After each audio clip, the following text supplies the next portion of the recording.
Oops, I forgot to hit the other button. Here we go.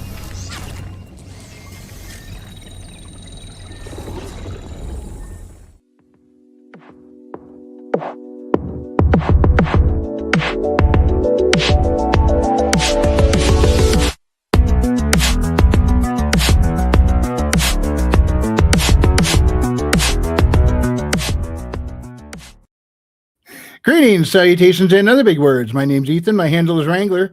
Welcome to Frequency Studios, where I always flub my intro. Yeah, and tonight I think since it's the weekend, I hope everyone, or not the weekend, it's in between the holidays. Hope everybody had a great Christmas, and we got the New Year coming up. So I figured I will make good on my thumbnail that always has a Metroids in it, and I'm going to do a playthrough of Metroid Dread. But starting it off with us tonight is Mr. Frederick Guimon. How are you doing, everybody? Welcome to the show. I'm going to be drawing tonight, as I always do. I'm kind of finishing up this one here. It's almost done. I drew it last week, and Wrangler was asking, can you overdo speed lines? And I was trying to test that out. So let me know in the chat if you think I've overdone the speed lines here. But when I'm done with this one, I'll be starting something. Because as Michael Jackson used to say, if you want to be starting something, you got to be starting something. I thought he used to say, hee hee. Those were his pronouns. He. Yeah, you call them speed lines, I call them racing stripes.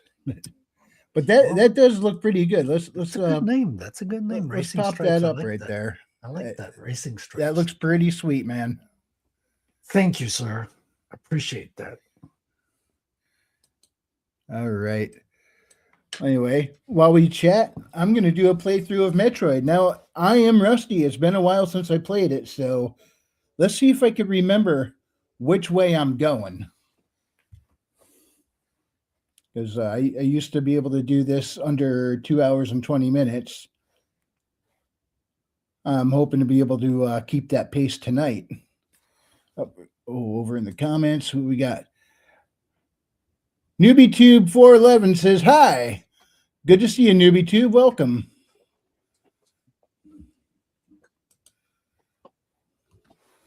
Loading and still loading. Oh, I should put on some tunes while we do this. Looney Tunes? I don't know. I can be a little loony because I don't think. See, can you hear anything? No, it's all quiet. Yeah, I don't know why I cannot get the audio to work. So I'll throw on a Metroid because of the government.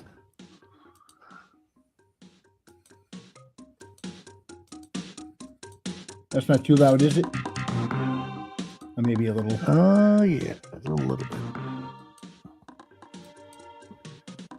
A little bit of. NewbieTube says, hi, him. All right, here we go. Which Metroid is this one? This is Dread. And you're playing it on the computer, I would imagine? Metroid Dread? No, I'm using a capture card. Oh, so you're playing it on Switch? I am. Gotcha. My capture card's chugging a little, having trouble keeping up. This looks like faithful to the old 2D Metroid. It is. Is it all 2D or is it partly 2D? All the gameplay is 2D. Oh, that's cool. This is true Metroid right here. Right? It's just the best of both worlds. You got the old style gameplay, but the graphics are like modern. Yeah. Now there are some. What are they called? When, whoops. That was embarrassing. You done fucked up, son. Now what's it called? Quick time events, I think. Yeah. Yeah, you can see I'm a little out of sync here, a little rusty. There's no excuse, Wrangler. You get your shit together. I am full of excuses. None of them are good, but I have them.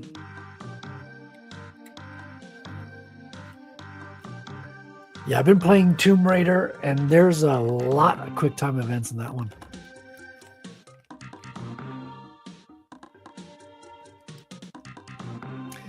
And sometimes they surprise you. You're not expecting them. And you're like, wait, what? I got to press buttons now? Yeah, this is a nice little. They got some pretty good looking cutscenes in this. Yeah, it really looks like best of both worlds. That's kind of. So when did this come out? Is that a 22? Okay, relatively recent.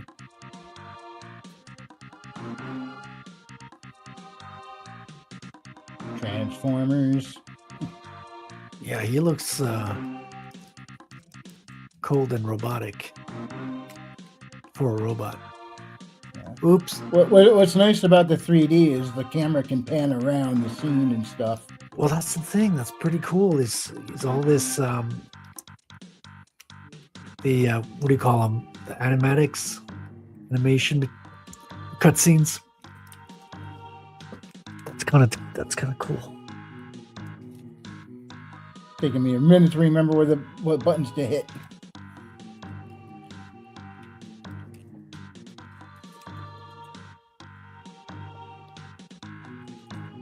Oops.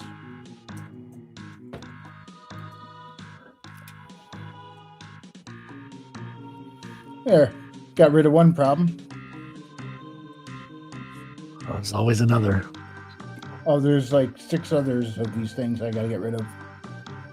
They're all trying to kill me. It's weird. Why is it in video games everybody's trying to kill you? You're supposed to be the hero, but nobody likes you. It would be boring if everyone was like friends. It would be like SimCity. It's like, hey, everybody, we're just, going about our day, going to work, petting our cats. What are they called? Cozy games? Yeah. Like the Animal Crossing or whatever? I hear about those. Isn't there like some, what's it called? There's these types of farming games as well, right? Yeah. Oh yeah, Farmville and all that stuff. No, well, that's a Facebook game. You got things like what is it? Those tycoon simulator games, Roller Coaster Tycoon, stuff like that.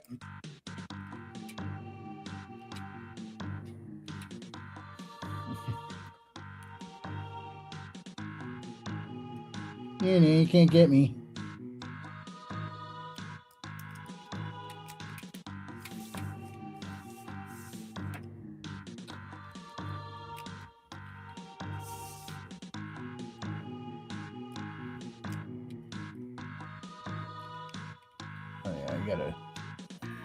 I gotta activate the center and skip all the jibber jabber from fake Adam.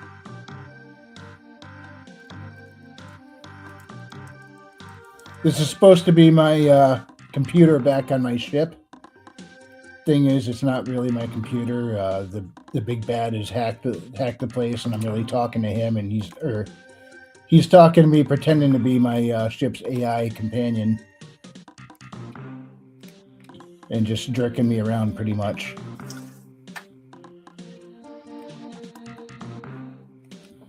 Because that's what bad guys do. Come on over here.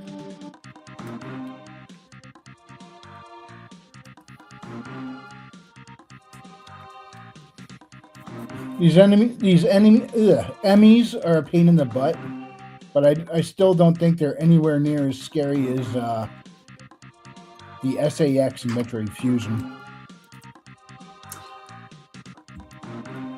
Well, you would know. I've never played any of the Metroid games, really. I've played the first one on Nintendo. On the NES? Yes, sir. Yeah. Yeah, that's what got me hooked way back when I was a kid. Well, that's where it all started, right? Oh, yeah. Oops, missed the jump. Oh, well. I think I got it on emulator. I even have the Super Metroid ready to go. But I have so many games right now that it's the problem is figuring out which game I want to play. All the games. I was going to play Red Dead Redemption during the holidays, but I had an issue, a bug with that one. So I went back to Tomb Raider. That one's kind of pretty simple. It's straightforward. And let's It's be not- honest, Laura's easier on the eyes too. Sure, she is, and she's always kind of like doing these women moaning noises, like ugh, ah, ugh, ugh. She's always like she's suffering a lot during those games. I'll tell you that. She's not like a girl boss. She's not a Mary Sue, because she's actually taking a lot of hits and really working for everything she gets in those games. I'll give them that.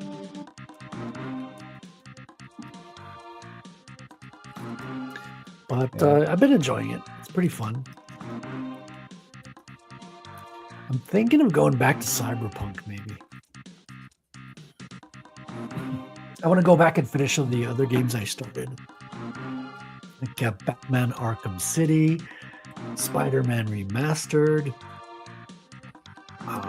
Spider-Man, Sleeping Dogs. does whatever a spider pig does.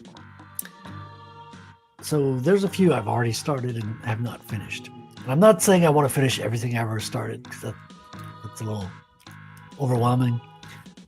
Yeah, right. I don't want to start too many without finishing some other stuff. So I've been finishing games lately. I've been finishing the ones I started. I'm trying to focus on one at a time. Yeah, I was doing that when I picked up Silk Song, but I still haven't finished Silk Song. Yeah. I kind of got my butt handed to me in that game. Well, it's supposed to be very hard. Everyone says it's not an easy game. Like, it really makes you work for it, right? Oh, it does. It does. Isn't that part of the fun, though, that you really feel validated when you make it through? Is it worth it? Is it worth the hassle? That's the question. Is where's the difficulty balance at? You know, like if it's too hard, you end up not finishing. That's what she And said. I still and I still plan to finish Silk Song. It's just I'm not blowing through it like I originally intended to. Oh, that's not good. That's looking slick, man. So how does a capture card work on Switch? It plugs into hang on.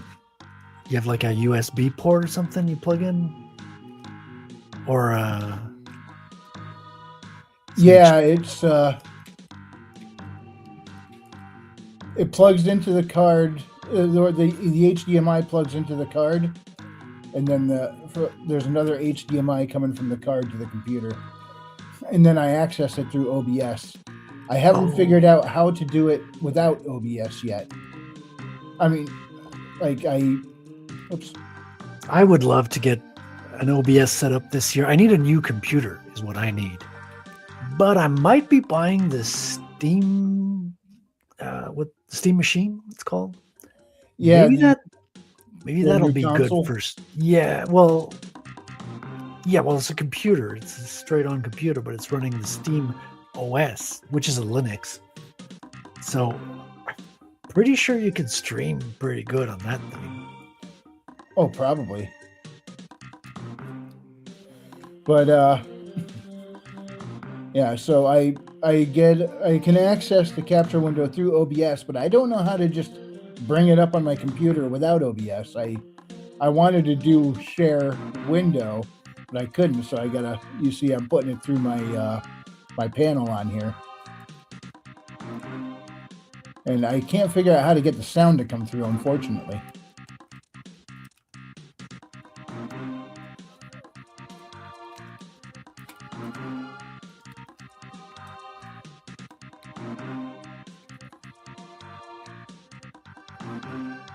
And I also can't see, what have I got for health?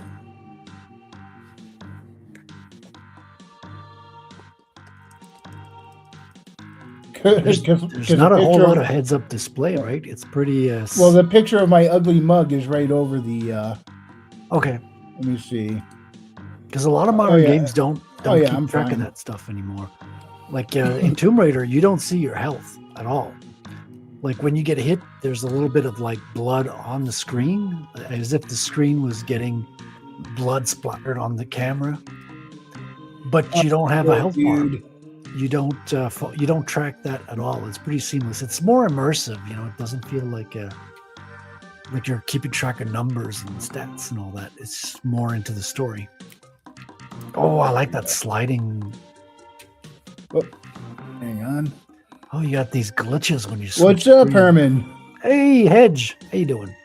And Christy has joined us in the chat. She has. How you doing, Chrissy? I forgot where I'm going. Crap. You were gonna get cigarettes, I think. Oh, that's right. That's right. Whoa. Whoa. Crap. You got. Whoa. You're done for. There's a big robot spider after you. Yeah, right I now. was right where I wanted to be, and I couldn't get the door open in time. Is right where he wanted it to be. Yeah, I was right here at that door, and I released the charge beam and missed the door, even though I was standing right in front of it. Go figure. Oh, the smoke effect is pretty cool too.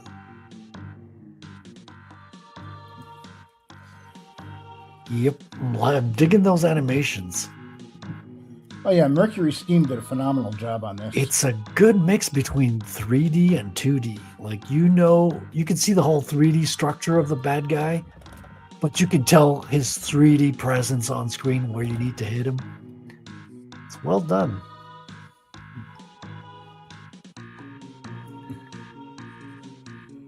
Can you play basketball with that eyeball? Can you just slam it back it? I really Kobe. do like the designs in this game. So what are It you up to, Herman? Looks slick. Nothing much. Got back from our Christmas vacation, which we spent at a rental house in Bay City, Michigan. So with all the kids and their girlfriends. Were you with a lot of Somalis? Ooh, let's go hunting. Somalis? What's Oh, no, that's in Somali? Minnesota, not Michigan. Okay. Oh, Minnesota, eh?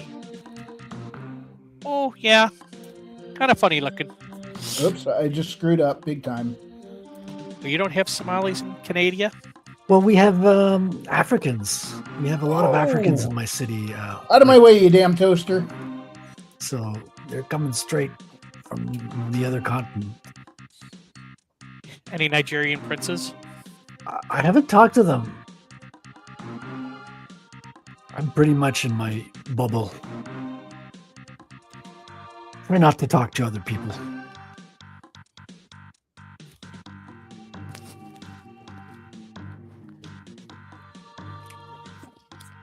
So yeah, had a good Christmas. Nice. Spend time with my boys and their girlfriends. So All right, you got any new books in the works right now? oh my gosh, yes. I am Of course.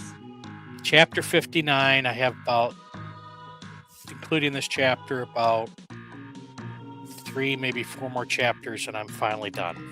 Wow, that's Oh, a lot of nice. chapters. 59? Yeah. Well, I write short chapters, Okay. so it's a lot Guess that easier. works. I think it's a lot easier to get through. And you know what? I don't like chapters outstaying their welcome. Yeah, I do I'm the enjoy same way. I when try I'm to keep reading. mine. I do Go ahead, enjoy Fred. reading small chapters. It feels like a save spot. You're like, okay, I finished a chapter. I can stop Yeah. here. And like the last chapter I worked on, which was 58, is like 1,600 words. So it's, and it's just enough to get through what it needed to get through, and then I start the next one without having to do a lot of mundane explaining how they get from point A to point B. So Yeah, I like to keep my chapters between 10 and 20 pages for the most part. well, I wouldn't know what the word count is on that. So, but yeah, so and people seem to like that, so I'm good with it. What's up, Fu Man Blue? Good to see you. Hey, Foo. I pity the fool. Pity the Foo Man Blue. I pity the fool. Come on, sucker. So yeah, I'm like really close to being done. I had the week before Christmas, I had really bad food poisoning. Damn. Ouch. 'Cause some otter gave me bad food. Oh, hey otter. Well, I'm sorry that the clams were not for you, okay?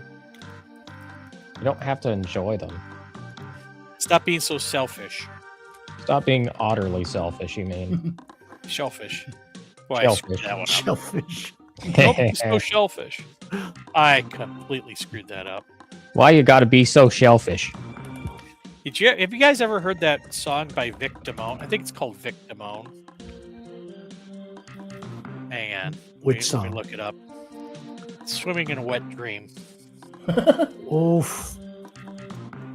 Nope, I don't think I heard that. I think I would recall it if I did. How you doing, Otter? I'm alright. How is everybody here? Pretty good. Lovely. Kip Adota. That's the name of the guy. Mike Mignola? No. Kip Adota. Hang on, I'll drop the... So Otter, today I was trying to when I was going through my computer, trying to figure out how to get the sound for this to come through, which Yeah. I still haven't figured out, by the way. I discovered my computer has something called Otter AI. Gee, I wonder who put that in. I saw the name of it and just started laughing. Like, I gotta tell Otter about this one. It's good to know that there's an otter behind everything. Telling you, they're up for world domination. Yeah, we're Right. the Otter Illuminati. The Illuminator.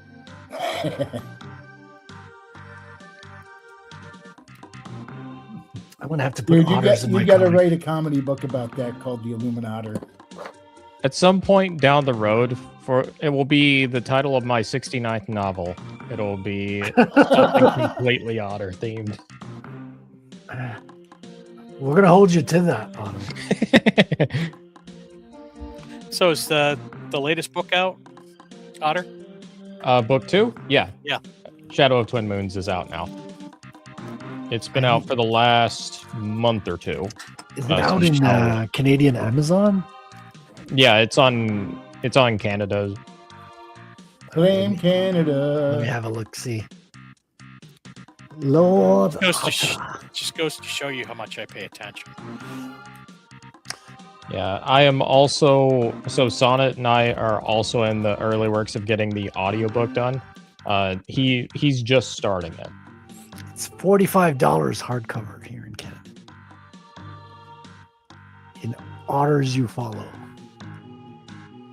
Is it really that expensive in Canadian dollars? Yeah, so $45.15 for the hardcover plus $3.99 delivery, but I can get it paperback prime $20.89 and delivered in 2 days, but there's only 3 left in stock.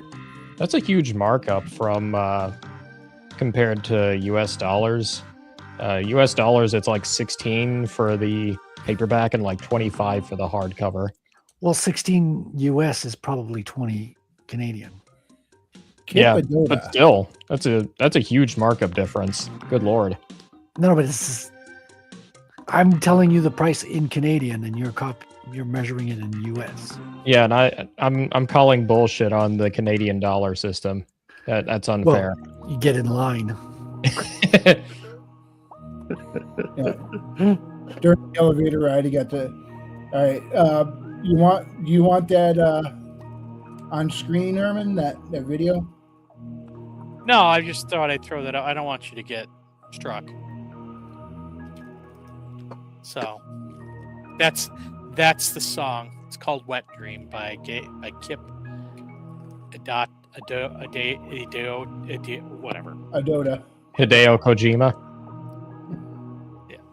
So, but it's nothing but fish and sea references. Sounds fishy. She drank like a She drank a lot. So I'm literally just gonna name my 69th book "Wet Dream." Is that how it is?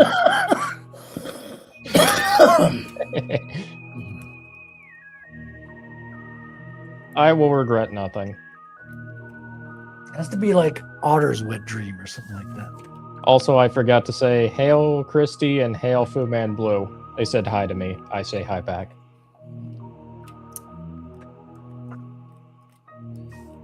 They recognize the Otter's lorddom. I am just that great. There is no irony in that statement whatsoever. How ironic.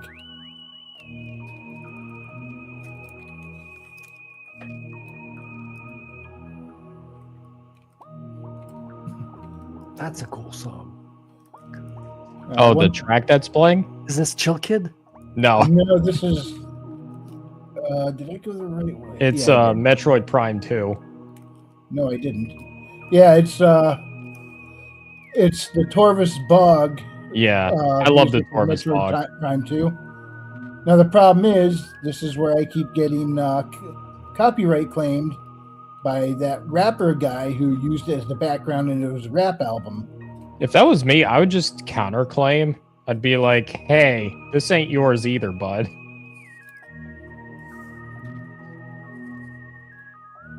Because what he's doing is like actually illegal.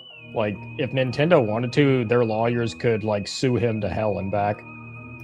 Oh, as soon as they find out about it, they probably will. Nintendo loves to sue, whether they need to or not. Well, that one's just like a clear case of plagiarism. And some no-name label I never heard of before that's hosting them. My The thing guess is the guy's either a bot or he is just the most petty man on planet Earth to take down a stream that. Oh, he didn't take down the stream. It's just a copyright claim. Because he copyrighted his album, the algorithm automatically notes, oh, this was in the album, and this guy's playing that part. So I'm surprised nobody's copyright claimed him, because that is actual like IP theft. Well, probably because they're not copywriting game music on YouTube, it seems. right, but because it's game music and he used it, which I don't think there's a problem with him using a little piece of game music. But when he starts taking down other people for that, or not take, oh crap, I'm walking right into him.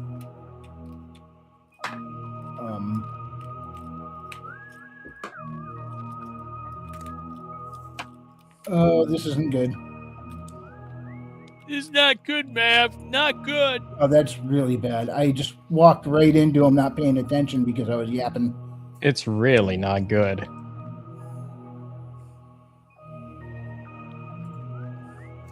All right. Did you have a nice Christmas, Otter? I did. Let's see. I've been decorating my old homestead a little bit. I've been getting through quite a few books, actually. A few comics as well. I ended up finishing the copies I had bought for Lone Sloan. They were a lot of fun. What the?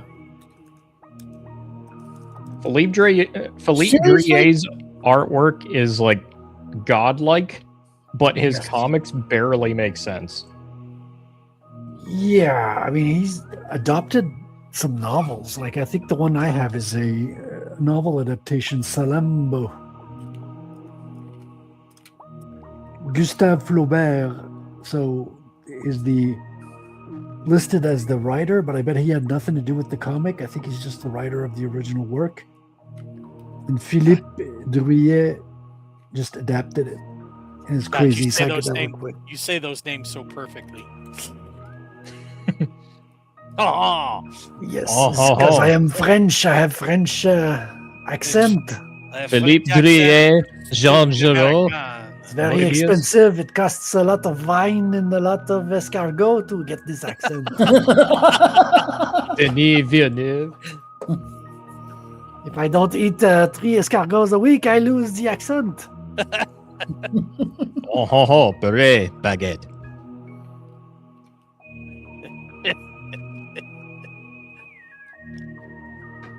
Next thing you know, Frederick, you're just going to be in a beret and baguette attending the Game Awards, winning like 9 different awards. That was the best moment of 2025, man. Seriously, like France seeing won. the whole freaking team did it, you know? I was like, oh, dudes, way to embrace the stereotype and just. They literally flew their entire team over to the Game Awards. The whole event, man. They owned it so good. I need to get a beret now. I mean, I totally have one already. I'm just not wearing it right now. I mean, I am wearing it right now. I just can't see it. Do you wear a beret on your hands? I'm like so totally wearing a beret right now, dude. Totally, man. I feel so French, like it's the best feeling ever. Can't you tell by my accent that I'm wearing a beret? It's obvious, you stupid Americans. Can't you tell I was born in Belgium? Most comics are from Belgium. Most on this. I was watching like a documentary earlier today on Jean Giraud or Moebius. Yes. And I did not know he was part of a cult at one point. That was interesting to learn. Which cult? It was like a cult in Tahiti or something like that. What? Yeah. Like you're gonna be in a Philippe cult. Drouillet was literally making fun of him at one point, saying, "Yeah, we got tired of his New Age bullshit." Well, he was like over the top with the New Age shit, but I didn't know about this cult. You're gonna have to send me that. Send me the link to that documentary. Yeah, I'll look it up. It was like in the mid '80s whenever he got into like a cult, and I didn't know about it. I was like, really? But it was like clearly like a fucking pyramid scheme that was going on. Well, he drew a lot of pyramids, to be fair. Let me see if I can find it. I mean, from his art, it's not surprising at all that he would be in a cult. Like he just embraced the whole New Age aesthetic. There is a lot of like New Age and mysticism themes in his work, which, I mean, that's not too terribly out of the norm, especially for like the 70s and 80s. Like, I put it in the private chat, but cool. Let me grab it. Yeah, I mean, it was the whole psychedelic movement, the hippie thing was going on. It was of the time. Like that was one thing I learned whenever I got like the H.R. Giger art book. Like his artwork has some of those themes as well, where it's like you have some amazing artists from like the 70s, 80s, 90s, but it's like their stuff is filled with like either New Age, occultish, or some mix of those themes. Well, yeah, because Giger was very satanic as well. Like, yeah, and also a very randy boy. What do you mean? It's weird. His more like I've seen some of his more satanic pieces. I actually think they're the worst pieces of his. A lot of his stuff has phalluses and you know, it's like, dude. His oh crap. Ironically, his best artwork is when he's drawing an environment. There's like no humans or anything. It's like those are unironically his best art pieces. Yeah. I mean, he did a beautiful Debbie Harry cover for one of her albums, which is absolutely gorgeous. Gorgeous. I had a friend of mine who worked for Giger. He did a lot of kind of auxiliary brush stuff that Giger didn't have time to do or didn't want to do. Yeah, I've been buying a few different art books from a couple of classic artists. He was one. I ended up getting another for Frazetta. I've been meaning to get one for Sid Mead. I've really been wanting to get one for Sid Mead. Yeah, he's the one that did the designs for a lot of films like Blade Runner, right? Yeah. I will say this because I've been playing through Cyberpunk. That game has problems, but they do actually cite their sources. It's like you go to like a memorial ground, they actually end up citing like Sid Mead, Rutger Hauer, and several others. Where's the Easter egg for the film I just named that I forgot already? Blade Runner? Blade Runner. Yeah, there's an Easter egg for Blade Runner in Cyberpunk that somebody mentioned. It's like there's a neon sign that says "Tears in the Rain" at one point. Yeah, I've spotted several references. The character Misty, her whole character is very clearly inspired by Pris in the movie. Yeah. So the whole android with kind of like who's totally not like a pleasure unit, like the whole visual design like inspired Misty, which it's kind of interesting because I expected her to be a larger character. No, she's a very small side character. Like she's barely in this game even. Yeah, I was thinking of getting back into Cyberpunk now. I've been enjoying it. I do have some problems with it. My biggest problem actually is Johnny. I actually think he's a Mary Sue of a character. But isn't he just a hologram or a figment of your brain? He is, but it's supposed to be like it's actually him. It's just like they basically copied his personality. So it's like technically it's using your brain, but it is his. It is supposed to be himself, or it's one of the ambiguities of the story. Is like, is it really him, or is it just a? He's a Git clone in the cloud. Facsimile.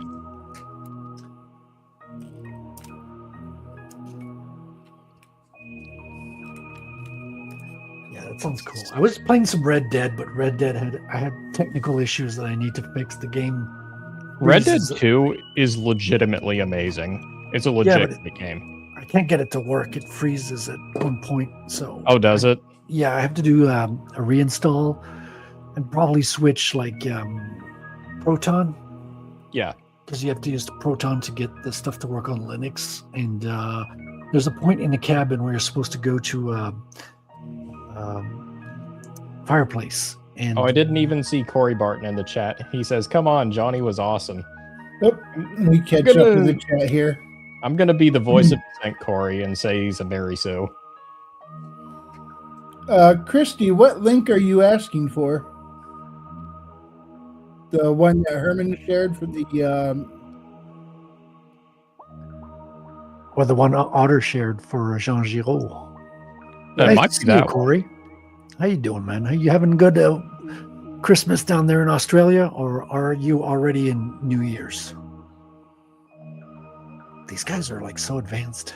I know.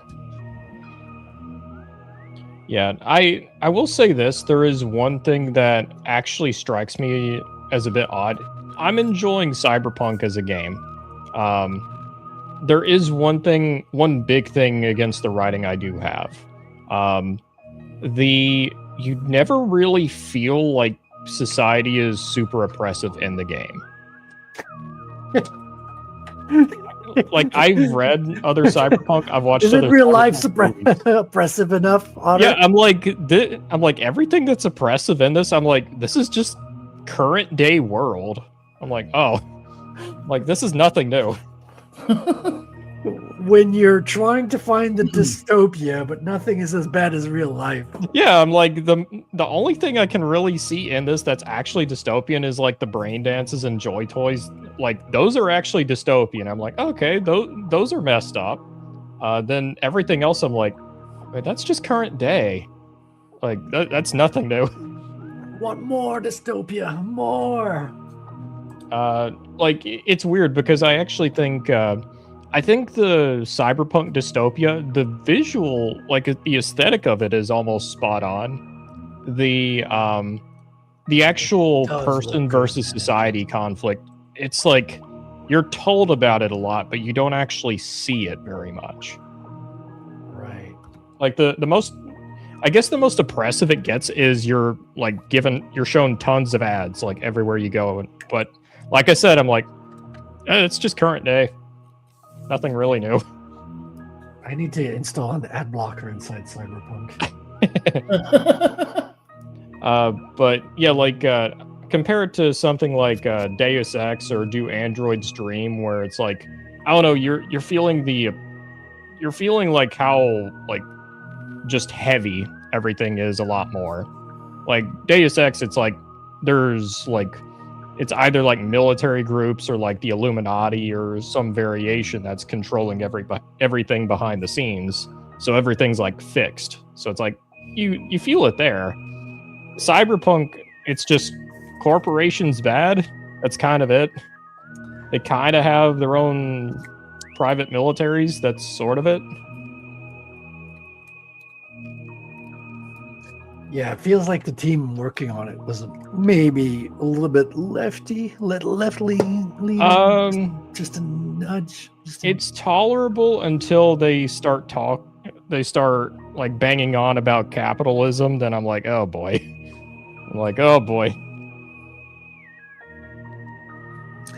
But it is supposed to be a Actually, it was dystopia, about a so dude in a car. having a lot of social That's the justice Moebius. warriors. That's the Moebius documentary. That's what I was linking to Frederick.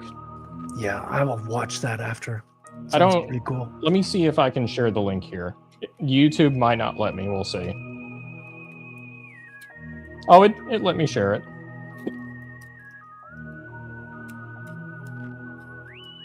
Yeah, it's a very good documentary. It goes over some of John Giroux's like less known works. It made me read some of. Because of that, I was reading some more of the older issues of Heavy Metal earlier today. Is that the same one I just shared that you had in the private chat?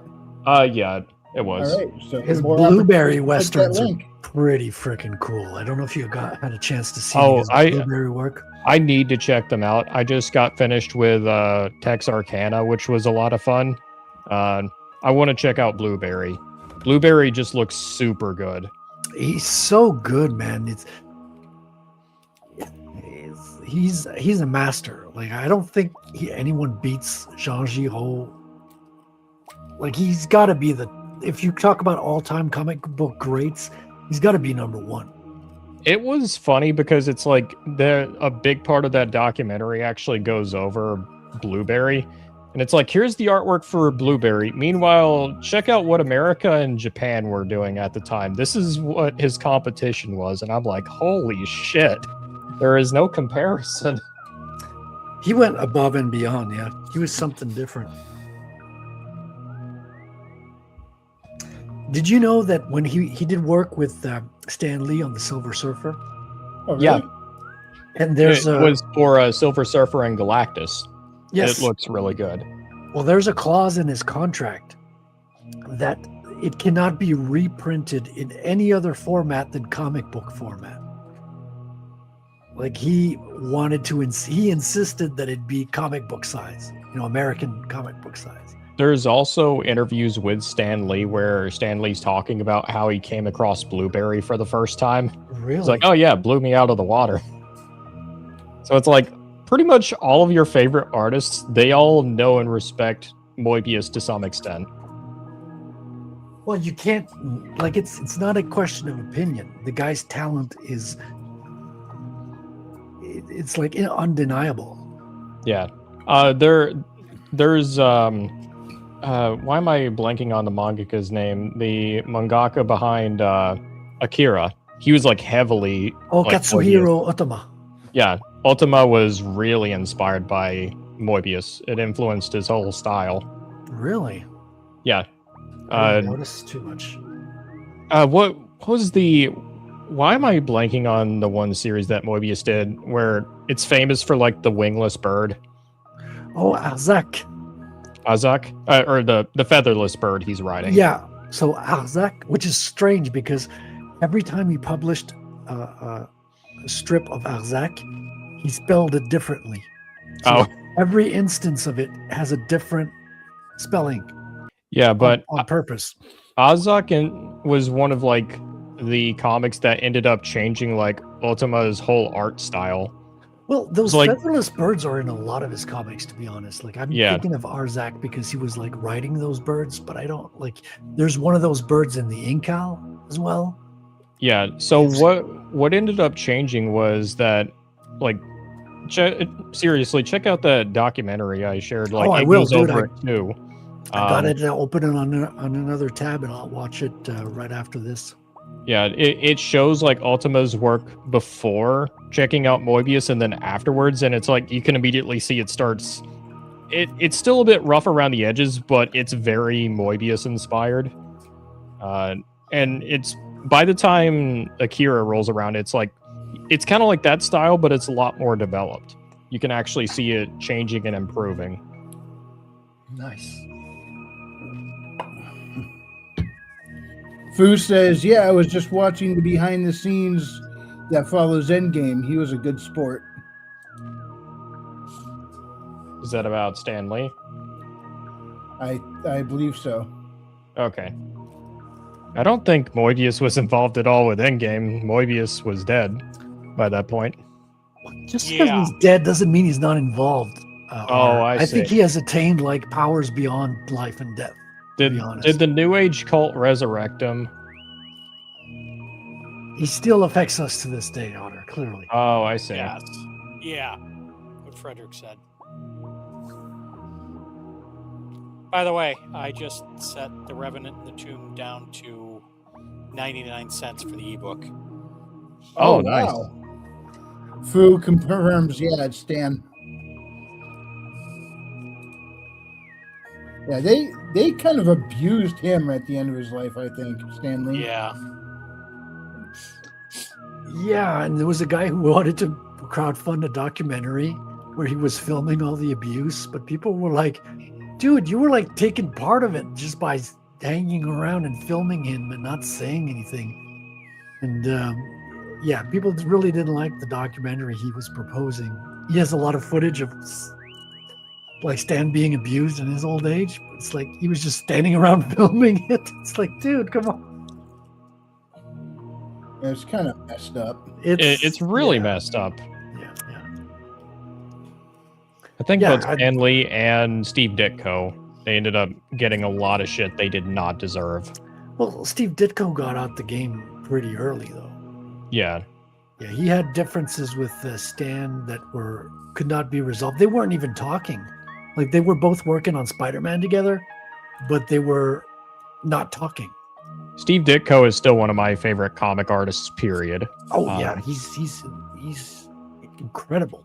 Did you ever see the documentary about Steve Ditko? It had like Alan Moore, Guillermo del Toro, and Neil Gaiman, and it's like it's like the most schizophrenic thing I've seen in my life.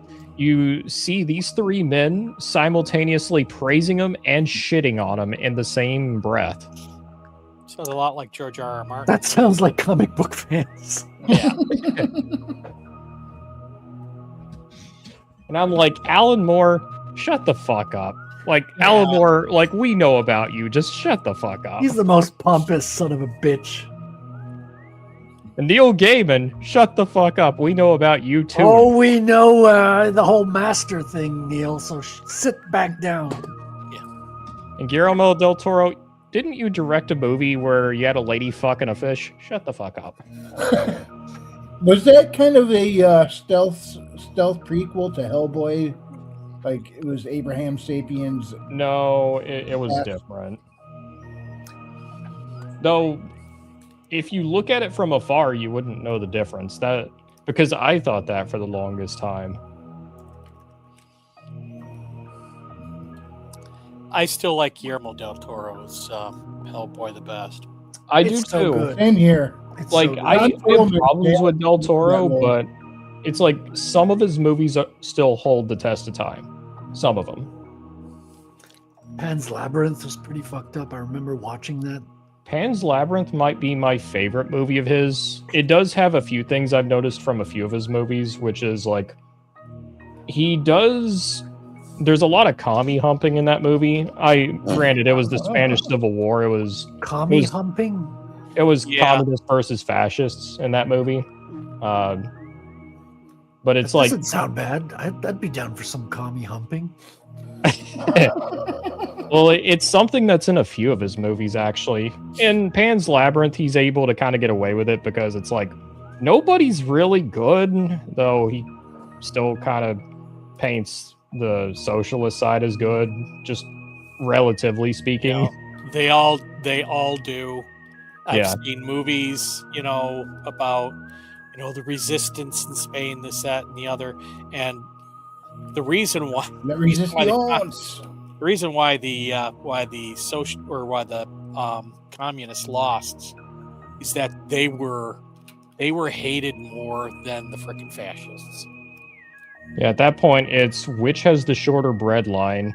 That's Yeah. the one who's going to win. I read something about it from a guy who was a historian on it, and it's like some of the stuff the communists did in that conflict it was absolutely heinous. But you know what? Because they were communists, it got all of that got brushed underneath the rug because at the time, Typical. At the time, you had a lot of communists in the U.S. news industry. Yeah, and you were already getting like Soviet infiltration to a certain extent. Exactly. And communist magazines. And there were a lot of intellectuals that were, either secret communists or were open communists. My reasoning is let them fight each other. These are two sides of the same shitty coin. Exactly. Because it's like neither of these sides are good. Like both of them are just filled with shitty people. And yeah, in World War II, you see the perfect example of how both sides did horrible things to each other. Exactly.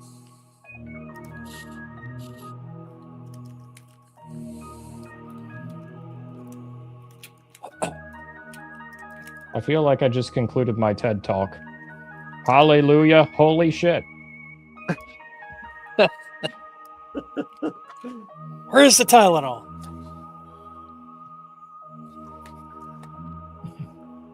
I don't know, but I'm about to change up the tune here.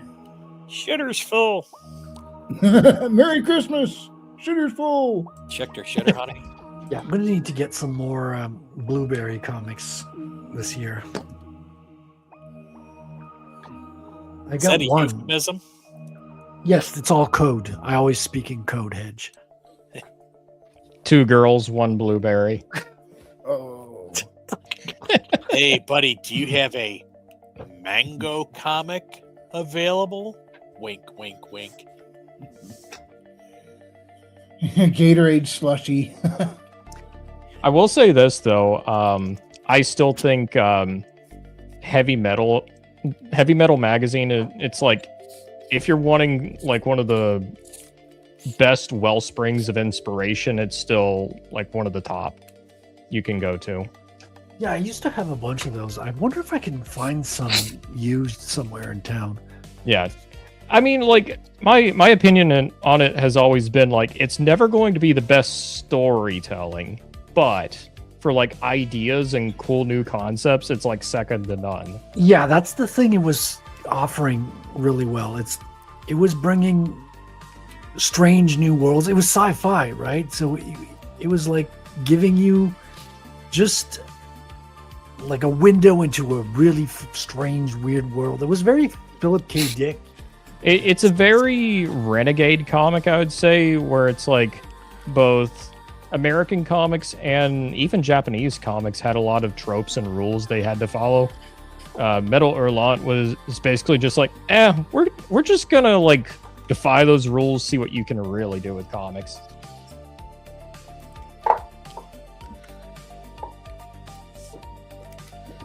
And that was a lot of time. There's time of a lot of experimentation. Not all of it worked, but it's like some of the ideas, it's like you see a lot of the rough ideas from there go on into like other comics or movies or books, and they get made into something that is like a multi-million-dollar juggernaut. Yep. Yeah, it's kind of sad that we don't have those magazines anymore to just give us like a place to try stuff out. It's kind of like the Love, Death, and Robots of Mag Comics. Yeah, there is actually an interview with like one of the writers for Love, Death, and Robots and one of the newer heavy metal new printings. Yeah. And like one of their biggest inspirations was Heavy Metal magazine. And it's like you can feel it whenever you feel like watching it.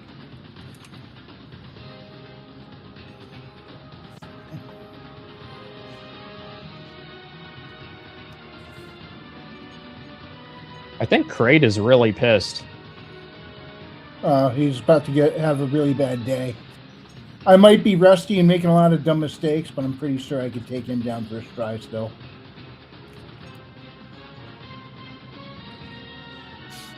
This is a reminder that I still need to play Metroid Dread. Yeah, Go you for do. the Sphinxter. Go for the Sphinxter. Especially after seeing all the stuff about Metroid Prime 4, I'm like, oddly enough, this just makes me want to play just about any other Metroid game, especially Dread, because I haven't checked it out.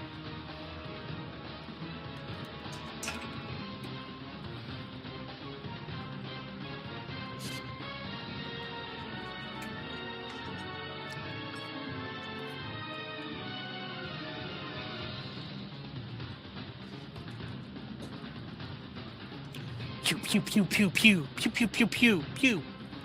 Blue Man pew, Blue pew, is just pew, saying pew, aim pew, for the pew. blowhole, I assume. You're a good person.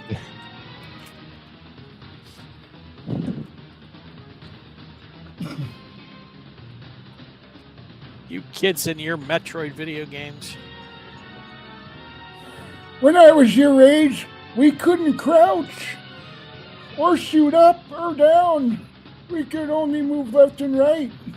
Well, that's the whole reason she was able to like get into a ball is because they didn't have enough Yep. room to That make was her the origin animate. of the morph ball.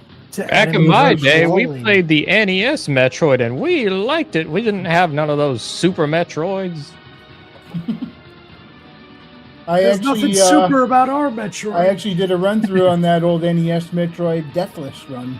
I was surprised when I pulled it off, but I played a little bit of the original Metroid. For me, it's kind of a rough concept compared to the later games. Like even very Super much so. Metroid. it really is. Super But, Metroid is really when the series like really took off.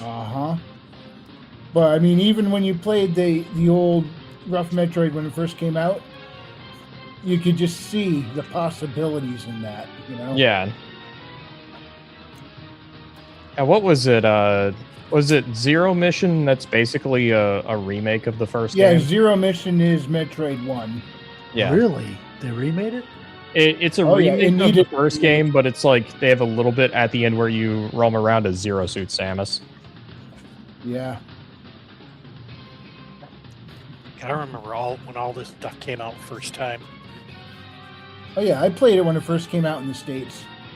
I Duke was hooked Nukem's on another that. one. Oh, I love Duke Nukem 3D.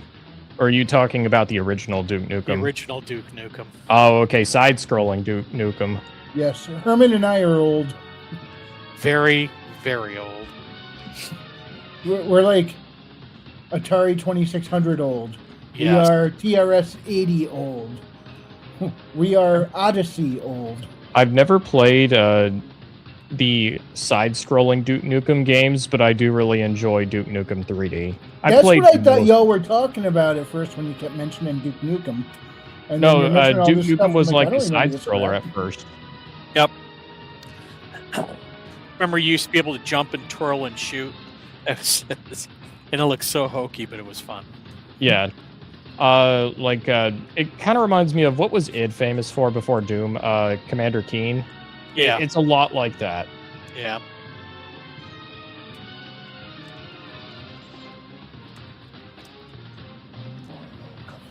Sequence break. No, actually, id was famous for, Wolfenstein. yes, Wolfenstein 3D. Oh, I had all three of those. Oh my They God. had a few series under their belt before Doom really Yeah. launched them in the stratosphere. I remember, well, I mean, Wolfenstein 3D was pretty freaking big. And I'll never forget, I got the first one was interesting in the end, but the other two started delving right into Lovecraft. I mean, Oh, yeah. it was like one of them was the Spirit Destiny, and I mean they had Hitler running around as a freaking robot. Yeah, Yeah. Mecha Hitler. It That was- alone is like fun as hell to have as a final boss in your game. It's like, what other game can you say? Well, you get to fight Hitler in a mech suit. Yeah. So it was just, I mean, it was kind of those the second and the third were like out there. And let's see. So yeah, and when Doom first came out, it was a single player, and then they made it into a multiplayer tournament. And me and the guys at work, we would sit there after work was over and sit there and play Doom all day. And what is it? Not battle. I forget what it was, but everyone for themselves type mode. Yeah. Battle Royale. No, it wasn't Battle Royale. It was called Death. I think it was called Deathmatch at the time. Yeah, I know. Yeah. I'm too young to really be in it myself, but I've always heard about Doom LAN parties. Unreal Tournament was huge. Quake 3. I'm trying to think what else. I used to play Heretic a lot. I know about Heretic. I've never played it though. I've actually seen gameplay for it. It was though. just like Doom, except with magical items instead of firearms. Yeah, it's Heretic and Hexen, isn't it? Yeah, Hexen. I forgot that existed, actually. Yeah, that's like the sequel. But yeah, it's like Doom, but instead of a shotgun, you have like a magic staff. Yeah, a Rod of Reaching or whatever. Yeah. Rod of Reaching out and touching someone. Hail, Guilty Gearhead. What's up, Guilty? Hello, Guilty. I made not like about a year before Doom came out. I had made a side-scroller network game that we used to play. I tried to distribute it. It never really went anywhere. But it was based off of Snipe, which came with the Novell network, and I'm like, I could do something with this. And so it was a full. You couldn't play it solo. You could only play it network. But it was a full network type tournament game. And basically, like I said, it was a side scroller, and you could have up to 4 people and would synchronize them, and then you'd go through and try and kill each other so many times before you were out, and then the guy who was left was the winner. So we used to play that all the time.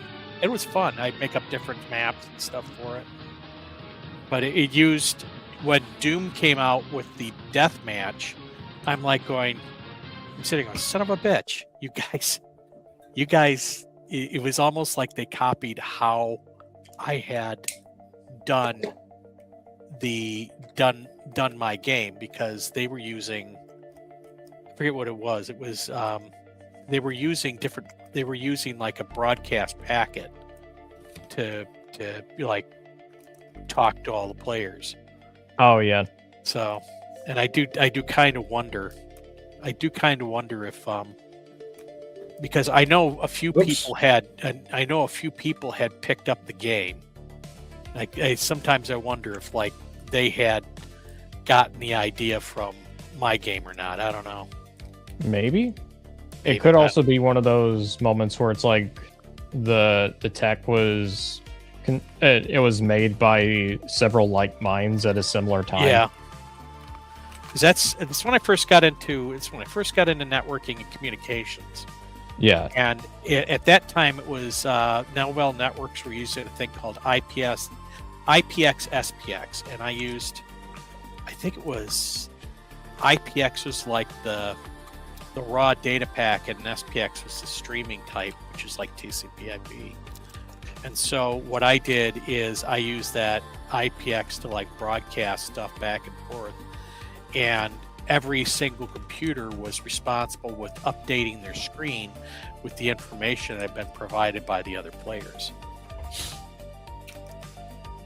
So, but I was like looking at that going, the synchronization is kind of the same, and if I remember, it could only use like local. You could only put it on a local subnet, which was the same as IPX. You could only use it on a local subnet in Novell terms. Yeah. So. Oh, also, Frederick, so it was yesterday that I ended up finishing my read for Gale. That was probably my favorite Philippe Drouillet comic so far. Gale? I don't know that one. It's like part of the Lone Sloan saga. Okay. Let me see if I can pull up a bit of the artwork, because it's one of the ones that people like to bring up for Philippe Drouillet. Cool. Let me see. Ah, yes. Here's the artwork. Let me try and share it.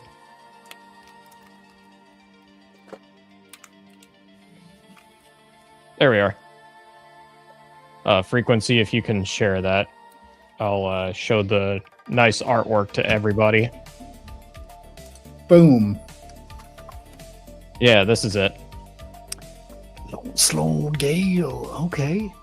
That's a cool contrast between color and black and white on the cover.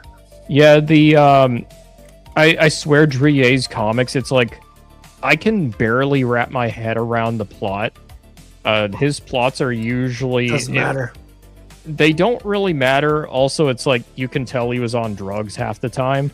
It's a psychedelic experience, you know, like it's like trying to figure out the plot of your dreams. It's like it's pointless. Just go with it. You know? But his artwork, his imagery, it's like they're like high works of art, each and every page, just about it. Have a good one, Fu Man Blue. Thanks God for hanging bless out with Fu us. Man Blue. And they're very epic. Like it's grandiose. It's over the top. Yeah, I do notice he has a big motif with a lot of his artwork, which is he loves to have kind of like he loves to draw this face, but in like different forms, I guess. AFK, dude. And it's also like eyes. He has as like a motif. It's like all over his artwork. Let me see if I can pull up a few more for like a good demonstration.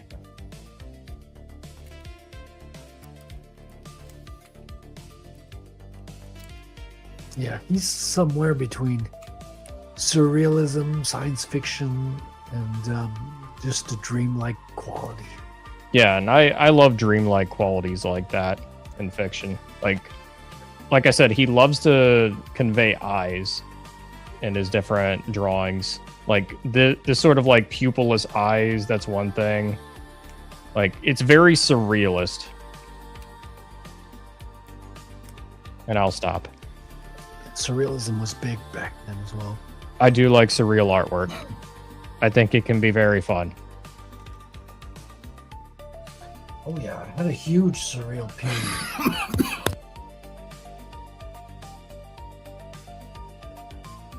Sorry, I was a little slow to the mute button there. Didn't mean to cough on camera. Stop coughing on camera. Jeez. I'm a little under the weather. Yeah, I noticed a lot of people have been under the weather over the last month. I've been, you have, Billy Bob Sack, several people I know has all been under the weather. I've been over the weather. Oh, I see. Yeah, but if there's an artist, I would say their artwork is truly cyclopean. For me, that's Philippe Drouillet's artwork, where it's like cyclopean, where it's like your mind can hardly even wrap itself around what it's seeing.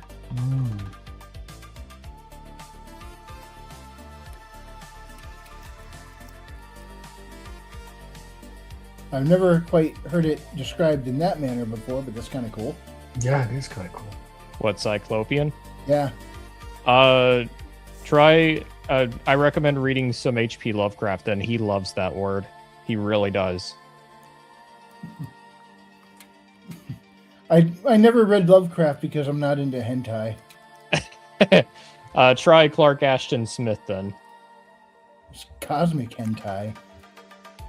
Well, obviously. You're just having Cthulhu hop on the screen and he says Sugoi. I didn't know Cthulhu was in the Sigourney Weaver. Well, it's a well-known hidden secret, you know. well known and hidden. No tentacles for Wrangler. Yeah, I'm not into calamari stuff.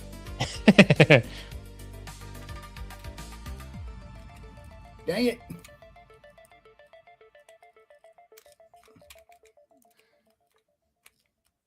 There we go. Yeah, I was talking with Kahuna earlier today.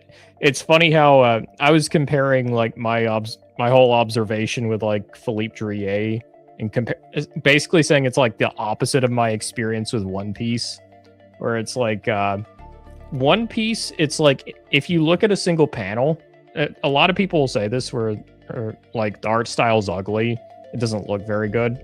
But it's like you see the panels like in motion. It's like it looks way better. You can see what it's going for.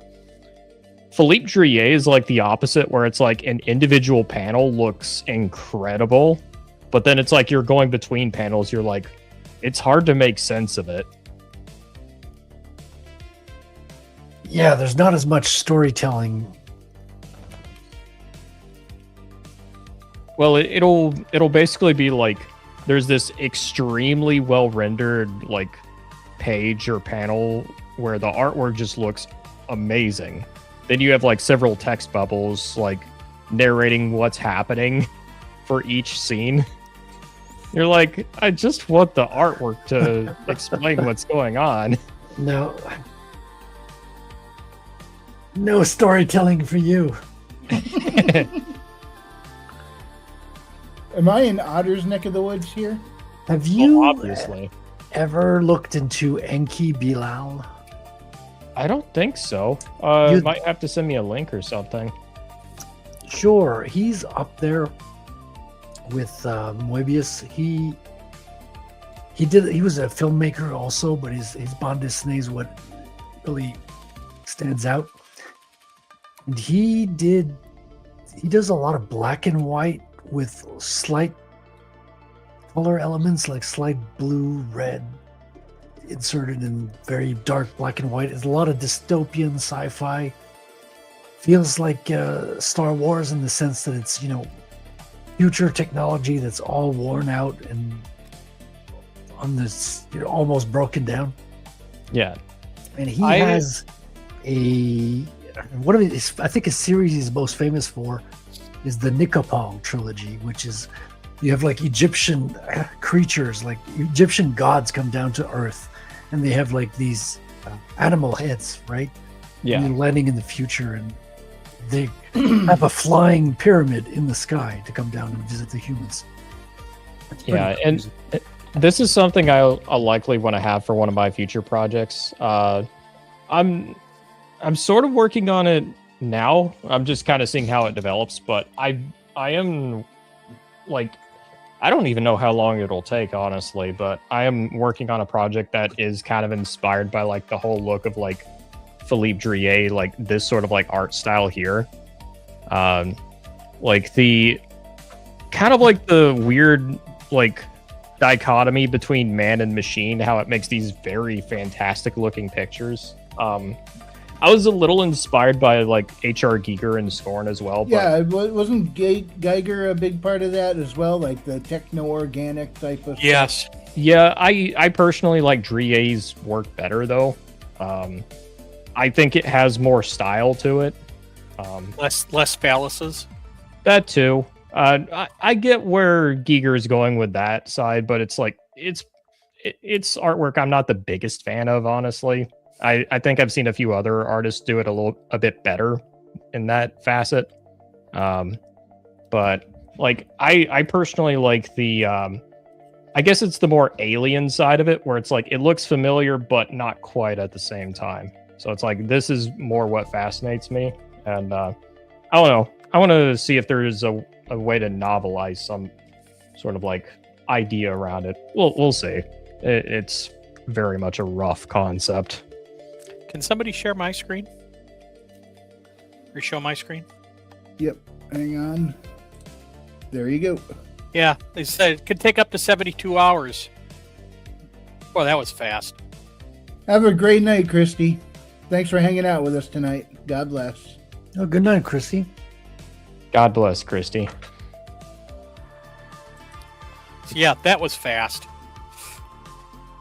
That's the fastest 72 hours I've seen. Okay. Thanks, guys. Oh, Wrong button. Hang on. oh. There we go. Yeah, Frederick, but another Moebius comic, I mean, it was something that I just read, well, today, actually, but everybody knows about it, is Long Tomorrow. That's probably his most famous comic, I guess. Long Tomorrow. I've never heard of it. Sure, dude, you've shared panels for it.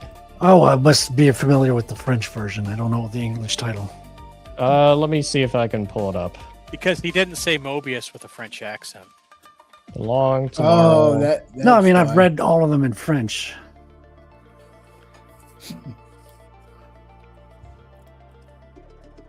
Let's see. I'm just gonna bring it through Google Translate. It's probably gonna give like a terrible translation, but Well, we'll yeah, it's just going to give you I know what Long Tomorrow is in French, but I don't know the name. Impossible. AI would never give you a bad translation. I'll just look up a few of the panels then, see if you can recognize it. Here we are. We'll share this. Hold on, I'm on another tab right now trying to get you some sweet, sweet Enki Bilal. Oh, buddy. Freaking Oh, Reddit. buddy.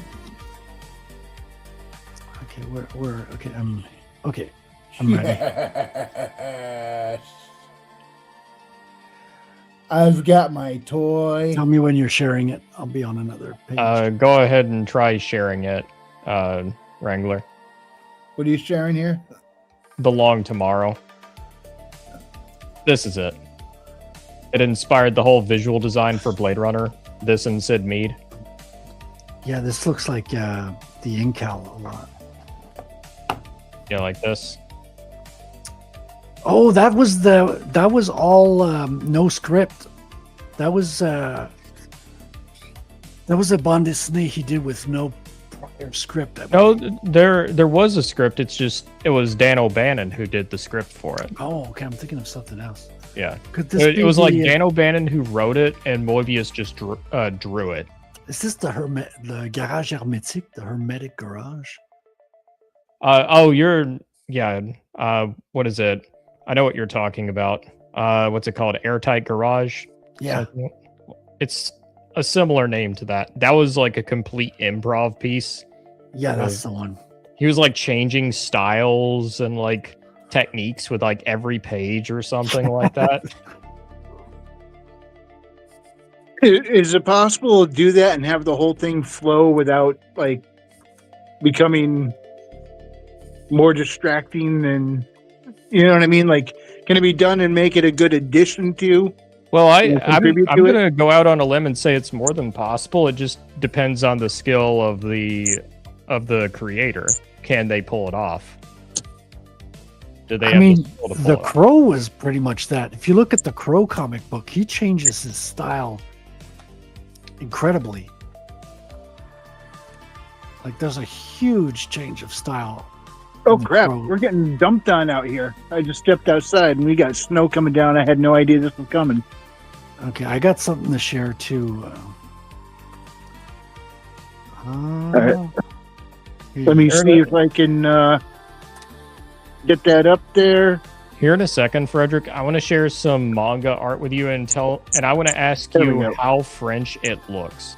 Okay. So this is Enki Bilal. This is the Nikopol trilogy I was telling you about with the Egyptian gods and shit. Here you see them talk amongst themselves with their flying pyramid. Oh yeah. So they look a lot different than my versions, huh? Yeah, well, it's got this bleak, very gray, very dystopian future. Don't look at the nudity, guys. It's a French comic. What can we say? Yeah. What's Bastet like in this comic? Well, I think we'll see her. Oh, but that's all the pictures they have on this one. But Bastet's very cute. She's also nude. I mean, it's a French comic. Yeah. That was it. But Enki Bilal, if you can get your hands on that one's incredible. It's 3 books. You could probably get it in one, like, combined book. An omnibus. Omnibus. I'm gonna be biased and say I think my Bastat's better looking. Wow. Okay. How dare you, Wrangler? Holy crap, Wrangler! Boy, did you crap on that conversation. That's right. No. All right, Frederick. I'm gonna show you. First of all, I gotta ask, Frederick, how aware are you of JoJo's Bizarre Adventure? I'm sure a lot of people are aware of it, but how aware are you? JoJo's Bizarre Adventure? Yes. It's not very well known in the States, but in Japan, it's about as popular as Dragon Ball. It actually had a similar influence. Yeah, I may have heard of the name before, but I don't know much about it. Okay. I'll show you how the artwork looked back in around 88 when it first started. So, Wrangler, if you can share my screen real quick. There was a big change of style along the way? He gets about 4 story arcs then. It goes from a Fist of the North Star inspired to pure French inspired. Really? Yeah. No, I've never seen this. So this is how the artwork looks in the beginning. This is how it looks later on, a few decades later. Oh, wow. Yeah, and for me, this screams French art inspiration here. Well, you couldn't tell it was Japanese. Besides the lettering at the bottom right, you would have showed me this and you were like, okay, name the country where this is from. Japan would be last on the list. Yeah, because after a certain point, Araki, the actual mangaka behind JoJo's, it didn't start this way, but his creating style anymore is he looks at art pieces by Michelangelo and then also French fashion magazines, and he combines the two. So he's kind of famous for having ridiculous poses, but it's also meant to be extremely surrealist in places.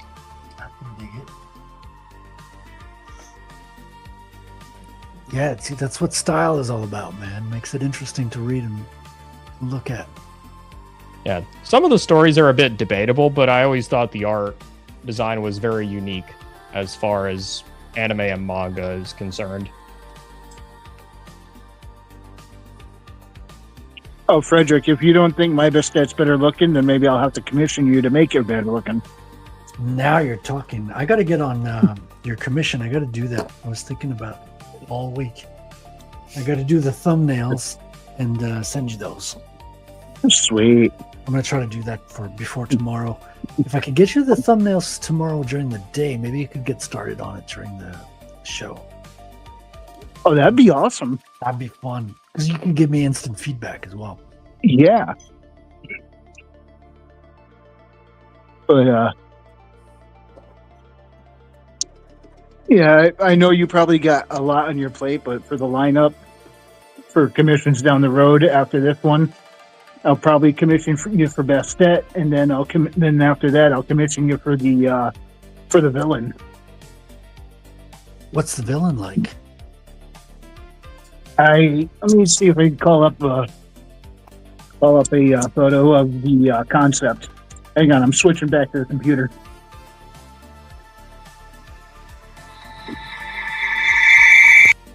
Oh god! Wow, that was painful. Yeah, I jumped the gun on hitting the computer mic a little too quick there. I should have. I was about to ask, Frederick, have you ever read any of Hawk Moon? Hawk Moon? Yeah. No, this is Michael Moorcock who wrote it. Oh, no, I've never read it. So it kind of does a similar thing with the whole sort of I don't know if you'd call it Egyptian gods, because it's it's sort of like a reverse World War II in a sense, where it's in this sort of distant future, alternate reality. It's kind of like Philip K. Dick's High Castle. Yes, sort of, where it's London is actually the totalitarian world dominating region, and Germany's actually the last bastion of freedom. It reverses those roles. but it's like their whole motif in London, as they call it, is it's like highly faction based, where it's like depending on the animal mask you wear, that determines like your rank and your role, like what your house stands for. Oh, that's weird. Yeah. Frederick, that's the villain, the concept of the villain right there. Oh, okay. He This looks is like Lucifer. a stage magician a little bit. It's Lucifer. Yeah. Hello, friends. What's up, Hey, James? How you doing, Sandwich? I'm doing well. I left my wallet in El Segundo, but I'm back now. El Segundo. Yeah. Is that like leaving your heart in San Francisco? Kind of. But, more homeless people. There's Or another one, maybe Frederick. that's- Oh yeah, that except, one's nice. Except no one in El Segundo craps in the streets That you know of. that we Well, know it's of. York streets, so. Well, they should check out L.A. Or they're That's crapping in cool, the man. streets I down like there, the silver white look to it. Well, Bible always said Lucifer likes to appear as an angel of light. So Okay. I figure that's a good look for him right there for That checks the out. fictional version anyway. It's like Lucifer is always silver-tongued, like he was the most beautiful of the angels. So it's like contrary to his whole lizard-like appearance normally, it's actually quite the opposite, but it's like purely to deceive you. Right. Our local folklore here has him coming into parties late at night with a top hat and a fiddle. Oh, I just got the speed booster, so I'm about to bust this game wide open. Let's see if I still got it. Let me see if I So- can share this. Oh, I screwed up. Lucifer is Charlie Daniels. No, Charlie Daniels beat him in a fiddling contest, though. Oh, I forgot.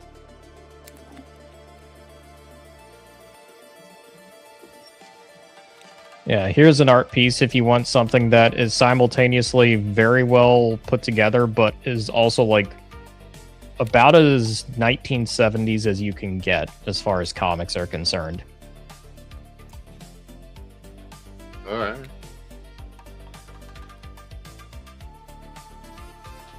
I think we're waiting on Wrangler to be done with his speed boost. Yeah. And I've done this millions of times without a problem, but it's been so long and I'm rusty at it that I'm just making dumb mistakes here. I That's never played a interesting. Metroid game. I have to give it a try one of these days. Yeah, I got to get back into Cyberpunk this week. I think when I'm done with the Rise of the Tomb Raider, I'm going to hit Cyberpunk. Never before have I had a game where I enjoy playing it, but it's like I can pick up a lot of problems along the way. Yeah, I'll compare it time and again to Skyrim. It's exactly my experience with Skyrim. haven't played that one yet. I have it on my Steam Deck, but I haven't played it. I need to set up like mods before I get into it. Modded Skyrim is the best way to play it. Yeah. It is kind of tough to really appreciate it until you've tried like vanilla Skyrim.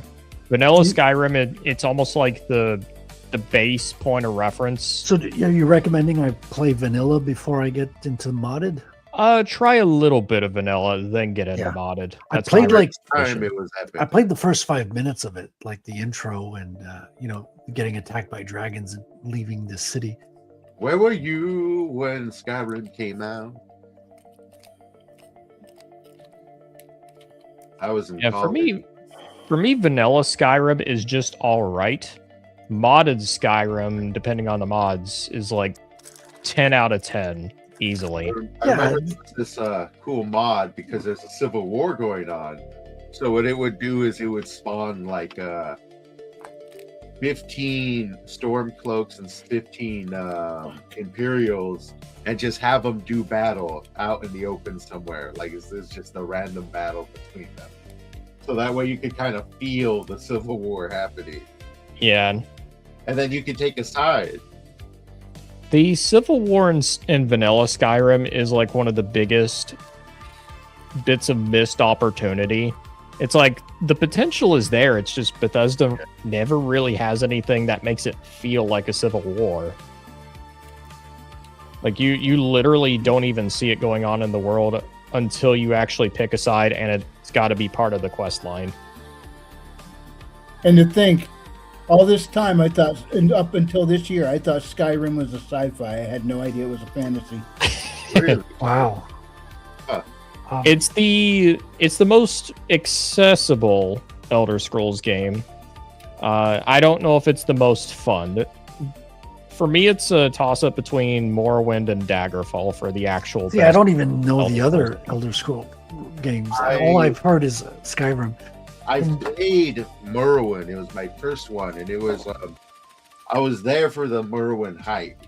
It was big, but it took me a year to eventually buy the game. Like the idea that you had this huge open world, like we had that before, but we didn't really have it the way Morrowind was presenting it. Morrowind is actually a pretty small game world, but I still love it. Yeah. How Morrowind actually makes it feel like a larger game world is they make your base movement speed very slow, which I really do not like. The game is still great though. Like it has some of my favorite stuff you can have in an Elder Scrolls game. It's just like any Elder Scrolls game, it's got some pretty big problems with it. When will you play this game I'm thinking of? You play a turtle on the beach. It's an open world. It takes forever to get from one end to the other. Because you're a turtle. Get it? All right, Wrangler, can you share my screen for a second? Yep. And I think I need to turn this volume down a bit. Another game There we go. that you need the mods is Fallout New Vegas. Yeah, Fallout New Vegas. I've not played modded Fallout New Vegas. Oh, dude, I've been playing mod out. I've put 100 hours into it. It's Mod out New great. Vegas. Mod out New Vegas because I'm playing in third person.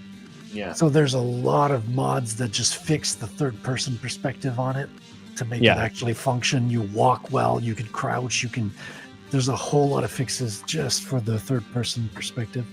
So That's this a is cool what I cover, man. I've seen this before. I've seen this one. Yeah, so this is what I mean when it's like when I say Philippe Drouillet loves to draw like variations of this face, it's like all over his artwork. And like don't get me wrong, it's really cool looking, but you do kind of notice it as like a big motif. These A are lot of very his artwork. 70s colors as well. Yeah, I'm like this one is like very 70s.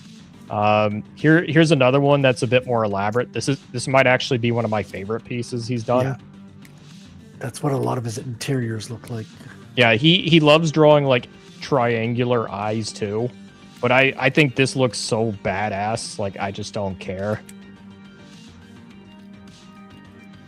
Yeah, dude, anyone who turns this with AI, you could turn this into a movie like easily. Crazy. Maybe that's something I'll do. Like, make just trippy ass shit with AI and mix it with trippy ass AI music. It is I'm becoming a Like big fan people- of AI slop. to sort of just introduce the world into the official cyberpunk age. We have mega corporations, evil governments, verge on war, famine. Let's get it on, man. We got AI. It's the final piece. For me, The like- most hilarious like- thing Isn't that Like- like all of YouTube right now? Well, obviously. Pretty much. It's No, actually kind of maddening. There's some cool AI stuff out there, but most of it is just garbage that someone generated, threw up without caring. Oh yeah, Yeah, it's the like Indian everything, dude with, like 80% of it is just garbage, and you have to like hunt for the 20% that's good. Yeah. And whenever Except we it's have easier this to make- conversation, I'll it's easier shout to it make out every garbage. time. Multiversal Wisdom. Check that channel out. That's a lot of Yeah. fun. yeah, is no other good AI channel. But there's for me, no- part of Or part of there's the the whole, Soulless AI music channel by Mr. James Esparza. There we go. for me, part of the whole appeal of like cyberpunk though, and this is why I kind of point out like Cyberpunk 2077 as like it's a fun game, but the actual setting for it is sort of weak in the cyberpunk core, I guess. Where it's like the aesthetic is there, but it's like the core conflict of cyberpunk is missing. Where it's like you Yeah. want it to feel oppressive in like some basic fundamental way, where it's like just to make a basic living, you are handing over your rights in some way, where it's like you're robbing your own humanity in some sort. That's why I prefer Shadowrun. Shadowrun's got a better world setting, I think. Yeah, like that. For me, it's like I get more of a true cyberpunk feel from this, where it's like everything human is like removed from the image, or it's like you can see it there, but it's also augmented. It's modified. So transhuman, yeah. Yeah, it's transhuman, to where it's like it feels dystopian, where it's like cyberpunk. The most dystopian thing I can think about it is like, oh no, you're bombarded with ads and everybody talks very edgy while willingly getting themselves cybernetically augmented. It's like if there was like a social expectation or a social contract, I think it'd be like way more like in line with actual like true man versus society cyberpunk. Like Deus Ex. Yeah, Deus Ex, like I said earlier, I think Deus Ex is a really good example of like cyberpunk done very well, where it's like it has sort of like that William Gibson edginess a little bit, but it half the time it almost feels like a spy thriller or something like that, where it's like there's always a puppet master pulling the strings. The puppet master. Now you're making me think of Ghost in the Shell. Ghost in the Shell is a good example of a cyberpunk setting done That's pretty pretty well. good. Gearhead is complimenting your ping tuber there, James. What is up? He says I like Sandwich James. Oh, thank you. And thank you for the vote of confidence there, Guilty. I eventually did pull it off. It'd been a little while, so I'm unfortunately rusty and a little stupid with it, but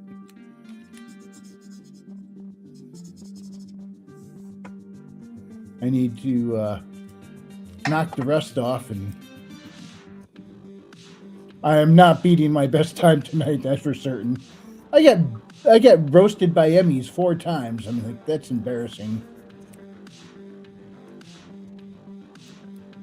But Frederick, what would you say are some of your favorite cyberpunk IPs? So yeah, Shadowrun is up there. Fair enough. I do like the Cyberpunk 2020 game. I thought that played really well. Yeah, they is it Cyberpunk 2020 where it was like combat was actually based off of like FBI like reports and stuff like that? FBI I don't cases. know about that. That was would like- surprise me. It was like very well known for being a hyper deadly system. Everything's 10. It's based on 10-sided dice. A lot of percentages. Yeah. And it's tedious tracking your skills because you have to use a skill in order to improve it during game. You can't put XP in a skill you didn't use. It's very like Elder Scrolls-ish. It's like you got to use a skill in order for it to improve. Yeah. But there's a lot of stuff that I like about it. But yeah, Shadowrun's my favorite. I think it's incredibly. It sounds retarded, but it's really well fleshed out because they're bringing back magic. I think I want to check out some of the Shadowrun books. I've actually read a teensy tiny bit of them, and there's a ton. The writing is not bad from what I saw. I was like, This is much better than I thought it would be. Yeah. I have 2 novels, 2 Shadowpunk novels. Part of a trilogy I need to finish. No, it's great because it balances the technology and the magic in ways that you're surprised how well it works. Because one kind of complements the other, and you kind of need both, and it's the creativity of using both to get around, like using magic. And dude, the fact that dragons own all the corporations is really fucking sick. Yeah, I know about that. It's like it's more kind of like the basic premise that throws me off, but right whenever you're about to denounce it, there's like dozens of fans that say, I know what you're about to say, but trust me, bro, it's actually very good. No, because you think the concept would be retarded, but it's so well executed, and there's an incredible ton of lore. Like the first and second version of Shadowrun did all the hard work, and everything after that just kind of like built upon that. And Yeah. it just plays out really well. It's the gaming system that sucks. Yeah, unfortunately. I've heard that consistently. The setting and the lore for Shadowrun is very, very good. It's just the game system is terrible. Terrible. And I did a lot of research to find which was the best one. There is no best one. Like, they all terribly suck, unfortunately. It sounds like the best way to play Shadowrun is just using another system and like homebrewing it. Yeah, you got to pick one, and like you don't want to be using the Matrix. Like, a lot of Shadowrun is about part of it is having one of your characters be a Decker. What's up, Pritchard? Is the word for hacker. Yeah. So Deckers would go into the Matrix, and you'd have whole sequences where the Decker would be going through the Matrix and accessing different levels and bypassing ICE and security. Not ICE that we know today, but the computer security. And it just kills every game. You have one player who has to roll a bunch of dice for, like, you just got to make that one fucking hacking roll and move on. I'm thinking, was it Neuromancer or another IP that made like the idea of like cyberspace hacking like very popular? I'm trying to think which IP that was. It's probably Snow I'm pretty Crash. sure it's Neuromancer. I think it comes from Snow Crash, to be honest. It may be Snow Crash. I've read some of Neuromancer, and it's like if it is a thing in Neuromancer, then I didn't understand it while I was reading it. There is like cyberspace in Neuromancer, but I don't know. It's described as like shapes, like very abstract shapes and like experiences. It sounds like how the book describes it is like a drug trip. Yeah, whereas a Snow Crash, it's more like a computer game. So you're basically samurai fighting each other, but there's like serious consequences when you lose and stuff. Yeah, I really want to check out Snow Crash. I've been getting more into cyberpunk stuff lately, and You'll love it. It's been scratching an itch. So it's like between that and Shadowrun, I'm gonna have to check both of those out. Oh, cool. Let me know if you do. Yeah, Snow Crash, I enjoyed it. I should probably revisit it. It's just a fun ride. It's like it doesn't take itself too seriously in a way. Like, the main character is called Hero Protagonist. I've had a couple parts of the book read out to me, and a few sections I'll point out, and I'll be like, it seems like the author was smoking weed when they wrote this bit. Like, they're really high. I wouldn't be surprised. Yeah. There's a couple of bits that feel that way. Yeah. It's funny to compare like their vision of the future, because we're way past the future as they envisioned it. Like we're in a cyberpunk future just without the neon and the cool robots and everything. Where are you living? We got neon and cool robots. we're just starting to get the AI, okay? We had neon for like 20, 30 fucking years. What are you talking about? Where were you in the? Got Chat GPT, okay? You need to get into the city a bit more. What's up, Animation Overload? Cool to see you, man. Nice to see you. This is, I guess you could say this is a personal cyberpunk take, something I prefer stylistically. I think in cyberpunk, everything should either be A, a mega city, or B, like a desolate junkyard or wasteland. I don't think nature has much of any place in cyberpunk. Yeah, I mean, does Mad Max count as cyberpunk? No, not really. No. There's no real cybernetics in there. But it's like if you're to go outside of a city in a cyberpunk setting, would you prefer there being like trees and stuff, or would you rather it be like a desert or a wasteland or something like that? Wow, I don't know. It's hard to say. Unless the entire planet is a city, that is an edge case. I mean, I'd actually prefer sort of like a jungle / junkyard. Yeah, I like that. I like it. Like, no matter what, I think a cyberpunk world should feel oppressive in some way. Either inside the city or outside the city, it should be dangerous, just in different ways. Yeah. I mean, we mentioned it earlier, but like, what was it? Fuck. Think, Frederick. I always blank on the fucking name. You can do it. Yeah, I know. I was screwed up Blade something Runner. that's So significant Blade like Runner that. is a really good cyberpunk setting as Yeah. well. Ghost Yeah. in the Shell is amazing. Akira a little bit. Akira's Yeah, very- Akira's cyberpunk. Yeah, yeah. I mean, the Japanese are the best at cyberpunk. Let's be Battle honest. Angel Alita is really good. That's cool. I read the manga. That's a lot of fun. I never read the manga, but I love the movie. If you like the movie, check out the manga. The manga is very good. Yeah, it's got everything. The movie really did a good job, I think. The only thing I don't like about the manga is like the last volume. I think it botches the ending just a little bit. I hear rumor we might be getting a sequel to that finally. We'll have to see. James Cameron is very obsessed with making more Avatar movies. Yeah, we don't have Yeah, enough but Avatar movies. I thought Alita Battle Angel was Robert Rodriguez. It was. I'm pretty sure it was. Oh, let me check. Was it Robert Rodriguez? Pretty sure. Let me check. Directed. Oh, James Cameron was a producer. That's right.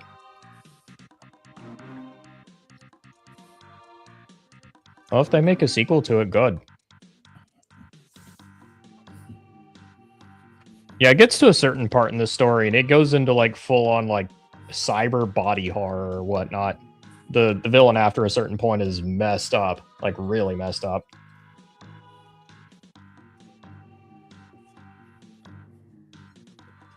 Is that in Alita? Yeah. In the manga, it starts going in like it gets about halfway through the original manga series, and it goes into like cyber body horror or something like that.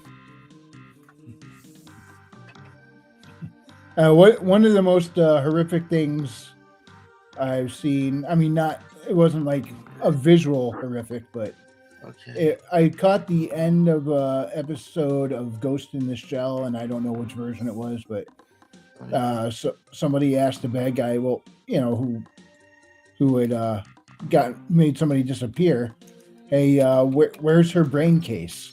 And he said, oh, somewhere in a landfill by now. I was like, I hope they're not conscious when they're just like that. That would be horrific. Battle Angel Alita deals with a similar idea where I'm trying to think what sort of it's like a sort of spiritualist theology where it's like it deals with the core idea that so long as the mind is still there, the person isn't truly dead. So right, but being conscious is a whole nother ballgame. Like Alita in the movie anyway, she was in a junkyard for what, a couple of centuries or something? yeah. Well, a But big she part of wasn't the like idea conscious of it. She was just like unconscious. A big part of the idea behind it is like, and this is where it fits into cyberpunk very well, is the idea where it's like someone can lose their arm or like literally be cut in half or something, but just so long as their brain is intact, they can be like cybernetically augmented and brought back and they're fine. They may have trauma, like psychological trauma, but it's like they're not. But everyone's got trauma. Get in line, you know. Yeah, but it's like they can have just about every part of their body replaced, but it's like just so long as their brain is there, they're not truly considered dead, and that's like an actual plot point in the manga. Would you I guys always say thought that it was a cool idea. Futurama is cyberpunk? I don't think so. Which episode of Futurama? All of them. I mean, you got like Oh yeah, Apple robots. You got chopped heads, like just stuck in. Futurama The is head of like a Richard Nixon. Futurama is like a fan's love letter to a ton of sci-fi and fantasy. Yeah, it is, and it has I think it's the cartoon with the highest average IQ for its writers. Like the amount of just like people who had higher education on that writer's board is. Oh yeah, some of that stuff Sure. was just genius. I There's think a lot of actually nerdy that's more jokes. like A lot of a, them are deep. Yeah, it has a very classic sci-fi feel to it, especially the aesthetic. The aesthetic's super classy sci-fi. I also like it that 1980s. it's a spoof of sci-fi, but it's also its own legit. There's like legit world building to it. Oh yeah, like Death by Snoo Snoo. Yeah. I had to remind myself that one of the movies is like they literally get invented. Their universe gets invaded by a literal hentai tentacle monster. Oh, Then that's right after right. that- The Genticles. Yeah, then right after Nice. that, they get isekai'd into like Bender's own version of the D&D world.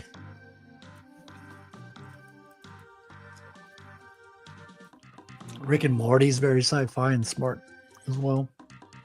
It was, and I maybe it still is. I don't know, but a lot of people are trying to emulate Rick and Morty and not doing it well, and just kind of giving the whole concept a bad name at this point. It makes me think of I think it's just an imitator syndrome, like that brings something down. Just Like, the way everybody wants to emulate Joss Whedon's writing style. it's like Doom clones or Half-Life clones or something like that. It's like the original does something very well, and then all the imitators try to replicate it. A few succeed, but most of them just drag it down. Yeah. So is anybody excited for the upcoming Dune 3 movie? No. No. No. I haven't even watched the first two movies. And it's My like, response is, oh, ho, ho. and I love Dune, and he's a French Canadian director, but dude, the casting is so bad. I'm not a big fan of Denis Villeneuve. I will say this. I think I've only seen his first Dune film, and it was not bad by any stretch. I actually think it's one of his better movies. It's still got a few problems, though, for sure. Casting is a big problem. Yeah. Zendaya. What's yeah, up, Raven? Zendaya. I kind of view Denis Villeneuve and Robert Eggers in a very similar light, where it's like, technically speaking, they're very talented. How many of their movies do I really like? Not too many. Kind of a few, really. I mean, even the male lead, when the movie was coming out, he was on magazines wearing a fucking like pearl necklace around his neck, like Marge Simpson. I was like, oh, dude, this is like, you're just turning me off this movie. Like, it's so fucking gross. Like, I just turned off by that. I just don't Yes. think he did a very good job at all playing Paul. Well, he's so small and skinny and scrawny. No way does he inspire like a military leader, like someone who was trained from youth to lead, to take place of his father. It's not believable. Say what you will about the David Fincher Dune. I hope I've got the director right. No, it's not David Fincher. It's Who am I thinking? oh god, I can't think of his Denis, name. whatever. Villeneuve. Dune movies. Villeneuve? Is that a Villeneuve? No, that was David Lynch. David Lynch, that's Yeah. right. I love that I one. done screwed up here. I have a What's- couple problems with it, but it's like 2 to 3 times as faithful to the book compared to like the I have Villeneuve no version. problems with it. I love it, especially if you can get your hands on the 3-hour version. That is the best version to watch. The one that has the cartoon, or not cartoon, but like illustrated intro at the beginning. There, now you can see the map. The only major problem I have with the film is the ending. I think the ending is kind of a betrayal to what the book is. The rest of it is like legit good though. Yeah, it is. Yeah, having rain on Arrakis, I think, defeats the entire purpose of Arrakis.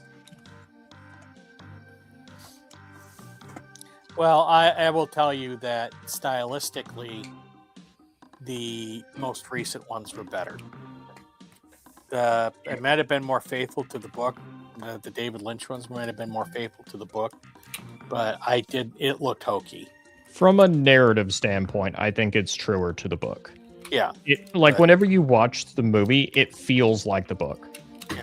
and I don't like David Lynch stuff anyway, so I was I never have sort a of fan of mixed it. opinions on David Lynch. Cronenberg's the same way. They're, come on, man. Stop being weird. A big part of what That's David his whole Lynch business model, Hedge. A big I mean, part of they even- David Lynch's They even stuff look is- weird. yeah. A big part of David Lynch's stuff is just to disturb the audience. It feels like for shock value. That was the intention I always got. It's like, you I know, like dude, Twin Peaks. if I want shock value, I'll go down to Detroit. Come on. I don't know. Yeah, I like Twin Peaks. landed And, poorly. I thought that was a pretty decent show he did there. Twin Peaks was good, but there's some parts of it that just sort of dragged on. Well, yeah, I And- mean the second season, you know, it's infamous for that. Yeah. And, And it's more than shock value as well, because it's about mystery. It's about stimulating your imagination. So I'm not And- necessarily talking about Twin Peaks whenever I say that. It's more just kind of like some of his other films. Racerhead. If you want to understand David Lynch, I recommend you read Catching the Big Fish. Catching Yeah, the Big Fish explains his process, where he gets his ideas from. And there's a lot of revelation about how he thinks about creativity in that book.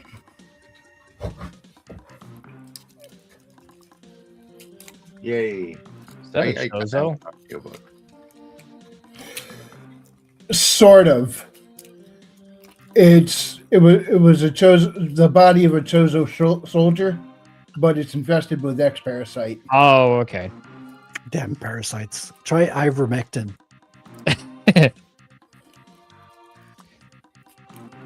So I'm curious, Wrangler, do you think we're going to get another Metroid game anytime soon?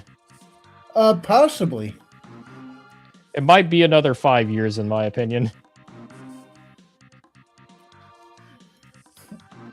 It seems like every Well, I think we'll get 5 a prime. years. I think we'll get another prime game before we get another side scroller. And I've learned a few things about what went on with Prime 4. You know how Bandai Namco, it started with them, then they scrapped it and gave it back to Retro. Well, I guess they couldn't quite get rid of everything that Bandai Namco did. They had to kind of build off of their foundation. So, Retro did an interview recently. They know that this one didn't land quite the way it was meant to, but they were already starting work on Prime 5. So apparently, they're going to be a little more. Pay a little more attention to how this one comes out, you know? I think aesthetically the game looks very good. It does. I just think from a Metroidvania perspective, I think they should have taken a few more notes from other Metroidvanias made. That's what it sounds like one of the game's biggest problems was, you know, aside from the companions and everything, was that They also thought people wanted an open world because there was a lot of people online. There were a lot of people online saying that. I think it was a lot of, from what I've seen, a lot of people have been saying it's like the Metroidvania design is there, but it feels a bit too much like a knockoff Zelda game in places, which I'm not going to shit on the game too much for that because Prime 2 did that in a lot of ways. But Prime 2 did it well. Yeah. At the same time, I do agree with people. It's like they should probably be taking some notes from like Hollow Knight, Dark Souls, Elden Ring, see what they can learn from it. Because it sounded like the open world they had was a bit too much like Breath of the Wild, which, I don't think that was a very good move. I think you're right because, I mean, I don't play as much Metroid as Wrangler does, but like that's the whole point. Is it's a Metroid, it's a Metrovania. Like Hollow Knight is kind of killing it right now with that game style. Silk Song, yeah. They should definitely take notes from that. Yeah, like I get the idea of an open world, but I think it kind of, unless it's done a certain way, I just kind of see it going. I see it detracting from a Metroidvania because a big part of the appeal. Yeah, they said in that interview that what makes a Metroidvania. Guilty says Metroid Breath of the Wild, but what makes a Metroidvania directly does conflict with open world. Yeah. And they tried to marry the two. What I thought they were going to do, they didn't do. I thought we were going to have an open area in the middle, but the other areas would interconnect. And I thought when you went underground in the desert, you would find a vast labyrinth down there to go through. And if they'd done that, I think it would have landed a lot better. I'm trying to think. I personally think just having a regular Metroidvania world, if you're going to make a Is the best way to Metroidvania, go. just having a straight Metroidvania world is much better. I'm not saying don't mix it up once in a while, but they strayed too far from the core of what makes the game like that. Yeah. The best way I could see it being done is if they wanted to have open world elements, having like certain zones being like their own little sandboxes or something. Yeah. That I could see working, where it's like, oh, you're going to this unique area. This is just a sandbox. This is completely different from the rest of the world.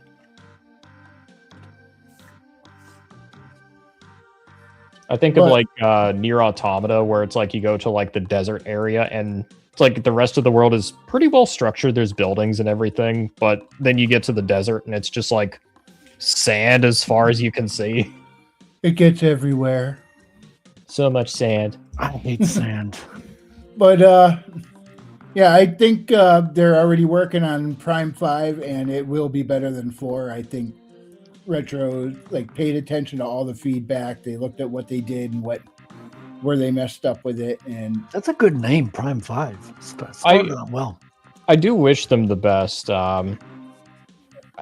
Well, so do I. I don't want Metroid to be bad, Prime 4 just, from the beginning, Prime 4 just had a lot of trouble surrounding it. It really did. I think no matter what, it was likely going to be a flawed game. I think the big thing that killed it for a lot of people, though, is the mandatory green crystal hunt. You actually have to get a certain amount to beat the game. Yeah. That is just a grind. It was just sheer total tedium. Yeah. Yeah, I always hate it when they try to just force that crap on you, I don't know what it is with Metroid games and having a mandatory collectathon sequence at the end. That's only in the Prime series, though. Yeah, it's only in the Prime games. I don't know why that's such a trope in the Metroid Prime games. It's never improved it. The best instance I can think of it being done is Prime 3, and even then it was just kind of like, oh, you kind of passively collect them as you go. You didn't need all of them, and there was a slight sequence break where you could get to one early. Yeah. You got several just from completing the main story, and by the time it became mandatory, you already had half the amount you needed, and the other half was a lot of places you kind of already went to, there's something that's missing there. All right, I get time for me to break this game open. Time to sequence break. Oh, big time. I just need to remember to do this first. Yeah, this game or else a half hour later I'll come back to that from the other side and I'll be stuck. Yeah, this game looks very similar to Metroid Fusion, though a bit less linear than Metroid Fusion, which is not a bad thing. Yeah. Oh, it absolutely has an intended path, and it does kind of corral you in that direction. But there are so many cool things to bust it wide open. Yeah. This. Once you get the speed booster, it's the world is your oyster. It is kind of weird, though, that Metroid Prime 4, a lot of people have been saying is kind of dated. But Metroid Dread, it's everybody's no, this is pretty damn good. Oh, this is one of the best made to date, I think.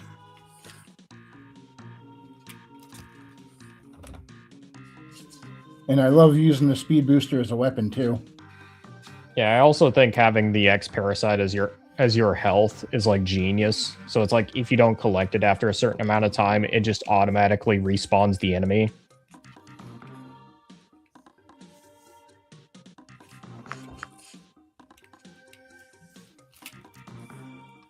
Nice shooting, Tex.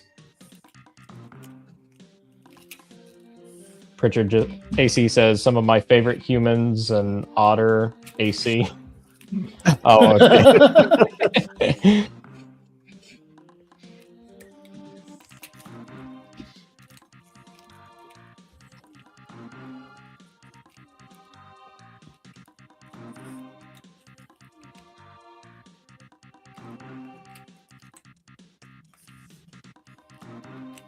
I just cheesed that boss big time because I kept charging up the speed booster and slamming into him with it. Hey, it's smart. It does some serious damage. Seems like the best Metroid games, it's like they almost have like sequence breaking built into the game a little bit. This one does, because there are a few cutscenes. If you follow the intended path, there are certain things you just don't have at certain times. But they put in cutscenes, so if you do have it, and you use something you're not supposed to have, all of a sudden there's a cutscene dedicated to that. That means they engineered the sequence break into it. I think this game is just kind of like Yoshio Sakamoto's redemption arc. Oh yeah, I have no argument from me. It's like everybody was very disappointed with Other M. Then he releases this game. They're like, you're cool. Yep. Hey, it was the best way to get it done. Yeah. I mean, he delivered. Or, well, Mercury Steam. And I'm hoping Mercury Steam's on the next one too.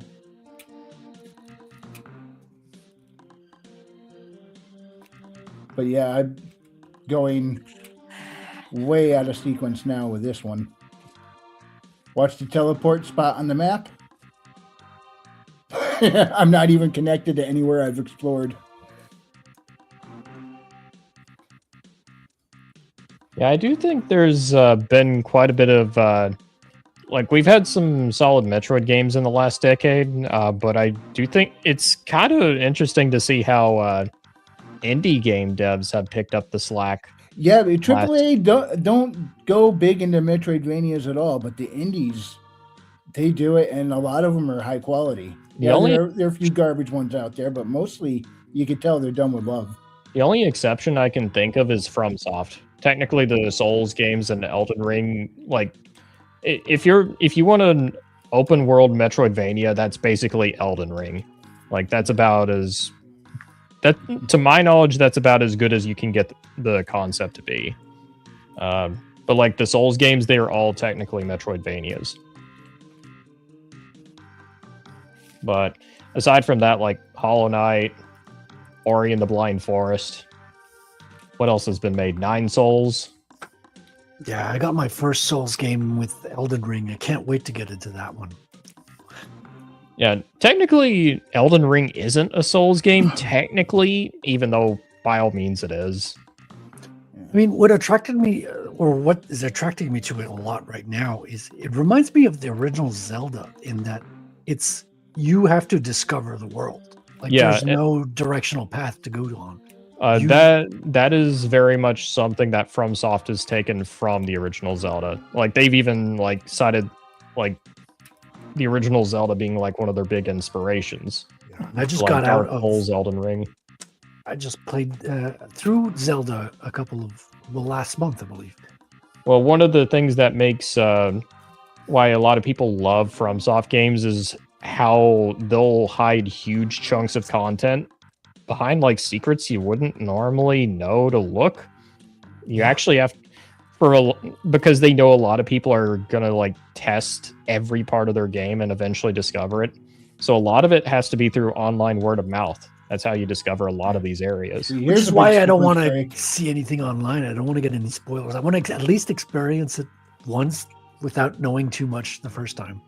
Yeah. I mean, I'll say this, doing online research is it doesn't break the game, because FromSoft actually keeps it in mind when they're making their games.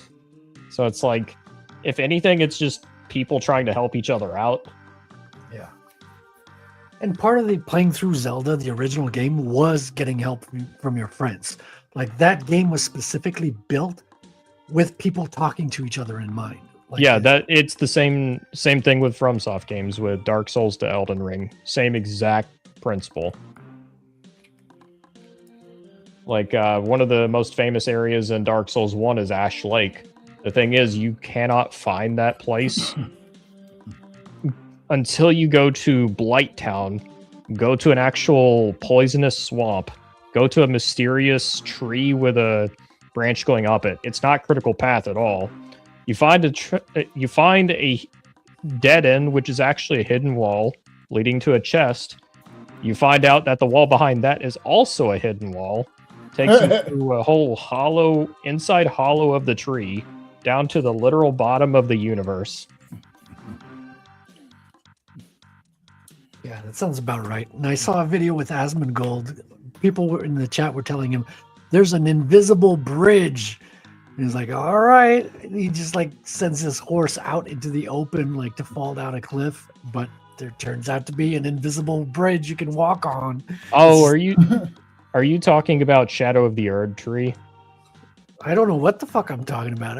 I saw one of his videos. I think it's an Elden Ring. Yeah, that's I saw it. It was like it's Elden Ring Shadow of the Erd tree. Because people didn't know about it until some insane person figured it out. It's like FromSoft has a place where it looks like the bridge is broken. But no, there's an invisible bridge which leads to one of 3 like optional shrines to get you a really good like reward. Nice. That is one thing people really like about FromSoft. They're not afraid to make content like really hidden so the fans can discover it. Yeah, they sound like a really good company.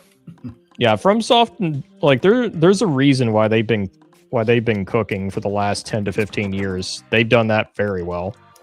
Well, Metroid is the whole reason why whenever I'm playing a video game, I just start kind of autistically start shooting every wall and floor to see if I can find a secret passage. Yeah. Even when it doesn't apply. I'll say this with FromSoft games, they also do the horror aspect where it's like some of their areas you are going through basically a place where there is no light, you can only see about 5 to 10 feet in front of you, and what's there is like Lovecraftian nightmares.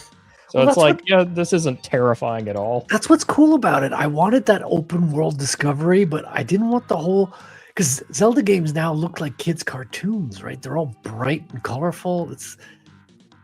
They're a lot more in the vein of A Link to the Past than the original Legend of Zelda. Yes, and I think that's what I like about Elden Ring, or that's what I'm looking forward to. It's that darker, grittier, and not that there's not any bright moments in there, because I think they did put those in as well, but it feels more like a real fantasy world and less like a kid's cartoon.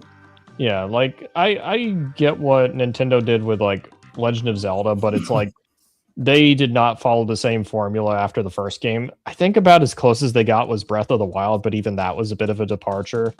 So it's like, yeah, whenever you play like Dark Souls or like Elden Ring, it's like it's basically what happens when you get a really talented development team that mixes Berserk with Legend of Zelda, the original Legend of Zelda. That's what it feels like half the time. Oh, that's a good way of putting it, man. Yeah. It's very obvious that a lot of FromSoft games are inspired by Berserk. I think it's Dark Souls 3. You can find like the guts, like Dragon Slayer sword in the swamp area. I've never played any of those, so I'm looking forward to playing this first one there. Yeah, Elden Ring's a really good one to get into. If you're looking for a more traditional Souls game, Dark Souls 3 or 1 are both very good games. If Sony had any sense whatsoever, they would release Bloodborne on PC, but I don't know why they sit on that IP. They do nothing with it, and people love Bloodborne.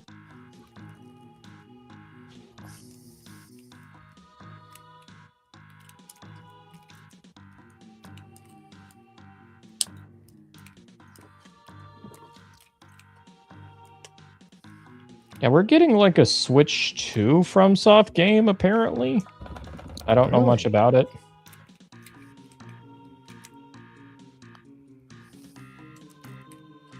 That'd be interesting. I I guess it just shows the popularity of Nintendo consoles right now.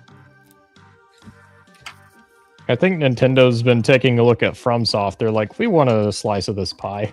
Well, I think Nintendo needs some good games for the Switch too, because the launch has been pretty disastrous. Has it? They don't have many great games on there. A lot of it's just like updated Switch 1 games. There's only like 2 games I can think of that people are really liking, and that's Donkey Kong, and I've heard Kirby Air Riders is pretty good. Did everything just go mute on me? No. We can hear you. You might have muted yourself for a second. Oh, and there he goes.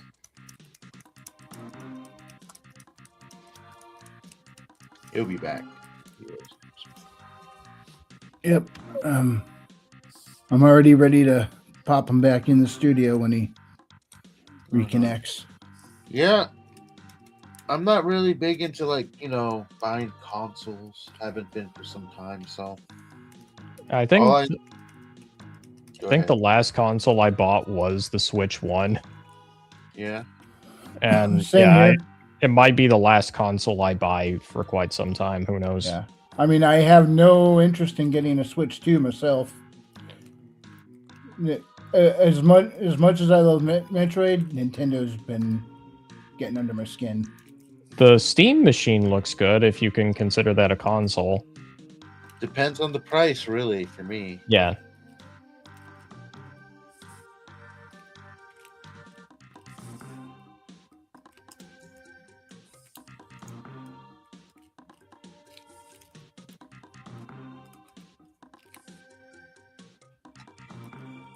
I think the last console I owned was a Wii.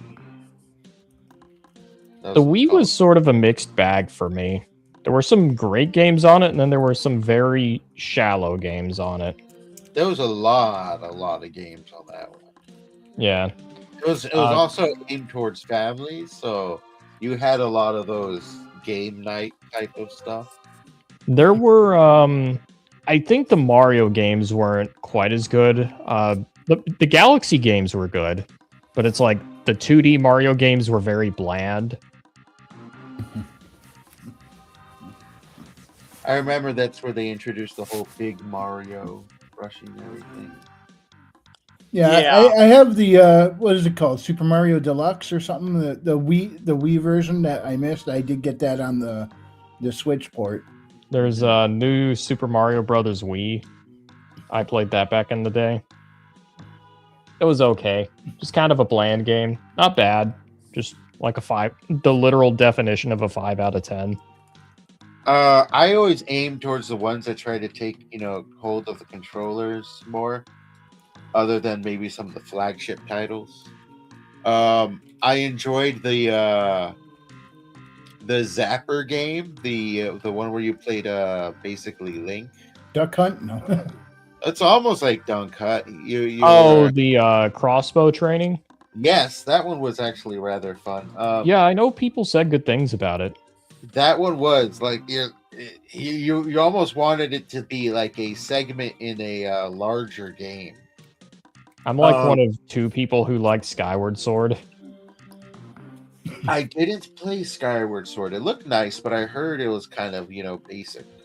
So it is a basic Zelda game. There's 2 big flaws with it that I do agree with people on. It's the motion controls are a little wonky. You actually have to recalibrate them like once every 30 minutes or something like that. Oh wow. The other big thing is that your companion, she's way too talky, and she basically explains a lot of puzzles for you when she really doesn't need to. Oh. Whenever they re-released it on the Switch, they actually toned it down quite a bit.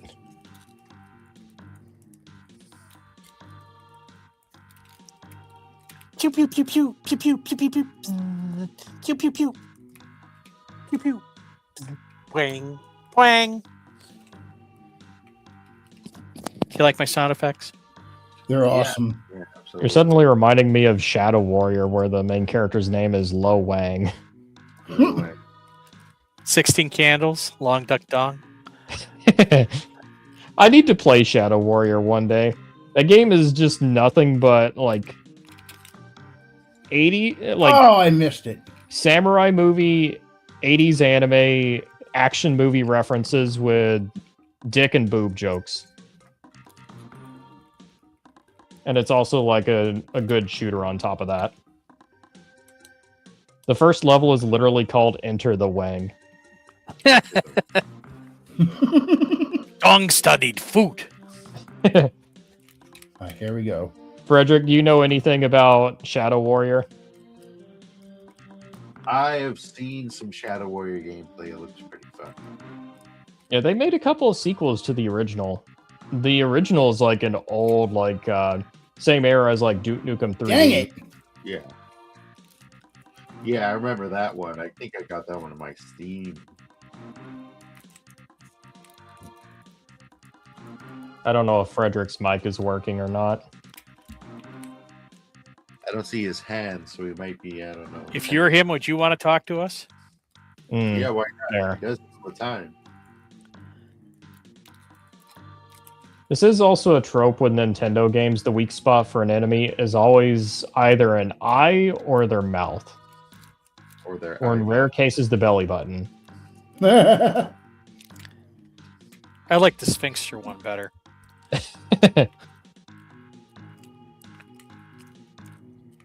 Oops.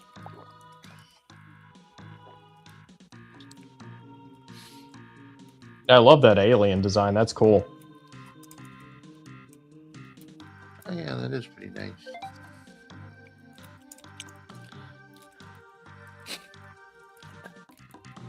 Yes, do it, do it, do it. Thank you.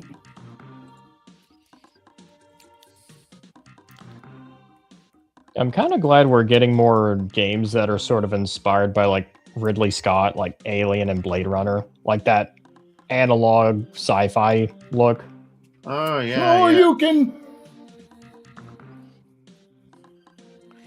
Pew, If I could land that shine spark on him, it's an insta kill. The less holograms we have and the more CRT monitors, the happier we are as a society. The retro cassette. Yeah. Dirty sci-fi is better sci-fi.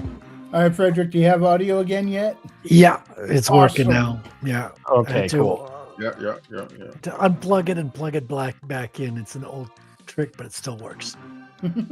Frederick, do you know anything about Shadow Warrior by any chance?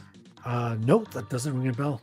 So it's an FPS, same era as Duke Nukem 3D. The main character's name is Lo Wang. Oh no. The first level is called Enter the Wang. Of course. But Everybody Wang Chung tonight. I think it is 3D Realms that made it too. So same team as Duke Nukem 3D. I think that's right. Let me check. I wouldn't doubt it. It kind of carries a very similar vibe. They got a good sense of humor. Maybe not.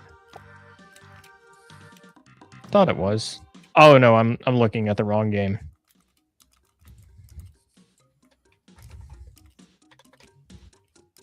Yeah, it is 3D Realms. 3D reps. Yeah, so a lot of it's just, of course, action movie references. There's quite a few like samurai movie and anime references in there as well. It's like the main character, like Lo Wang, just spouts off a bunch of one-liners in English. That sounds about right. English is my favorite language. It really is. Like English is so good to the point that Japan just fully leans into it sometimes. They know it's funny, so they just roll with it. Dude, the best memes are like badly translated English. Like all your base are belong to us. Item Yeah. get. Congratulations, winner is you.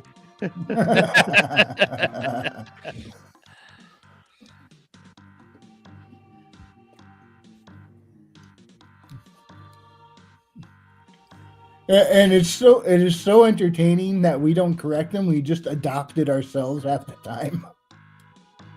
a big part of why it works is like Japanese has so many like adopted English words, and it's just so clearly English, but it's like I can't hate this. It's so good. The French are even worse, man, because the French, they think they speak perfect English, right? They have that French arrogance Yeah. to them, Oh, and they make up English words that don't exist. Like, really? Walking fast on the sidewalk, they call that footing. Footing. It's like it doesn't exist. It's not a word. What other They're- words do they? They have? need to like have they heard of the word gait? Like GAIT. That's literally like the manner in which you walk. Like, just Well, we had a guy. I worked at when I worked at a company.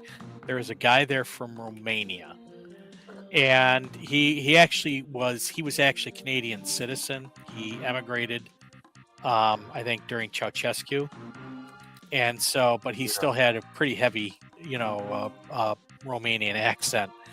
And so one time At he band was camp. he was alone with this other guy in the cubicles, and the air conditioning was blowing on him, and so he got up, went over to the other guy's cube, and said something like, "Do you like being blown?" And the guy turned around and said, "Excuse me, what?" It took him a while to figure out he's talking about the air conditioning right above him. This sounds like a job for HR. Oh boy.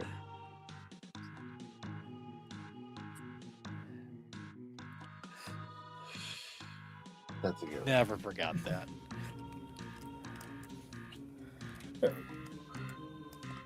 I'm suddenly reminded of an X-Files episode where they're like, "Oh yeah, there's a unique case with this lady. What's her name? It's called BJ or something. BJ, a very odd name, huh?"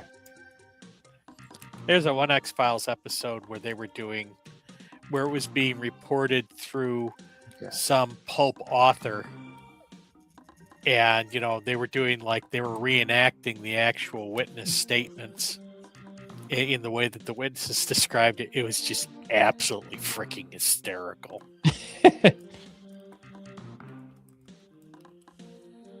Describing me- Mulder as an alien, emotionless, cold alien. It's just You're making me think of the plot for In the Mouth of Madness all of a sudden. That movie is basically what would happen if like Stephen King or Dean Koontz somehow made a deal with Cthulhu to become God. yeah. I really like that movie. It's just so. It's so it is like base Lovecraftian, It is. top to bottom. That and The Color of Space. I actually really like how in the Mouth of Madness ends. It's like the most darkly comedic ending. I'm like, you know what? This is a very good ending. The other one I really liked was The Void. Yeah, The Void, that was like an indie film, wasn't it? Yeah, Yeah, it was very good. I really liked it. but boy, thought body it was- horror galore. It's not amazing, but it's like a solid Lovecraft film.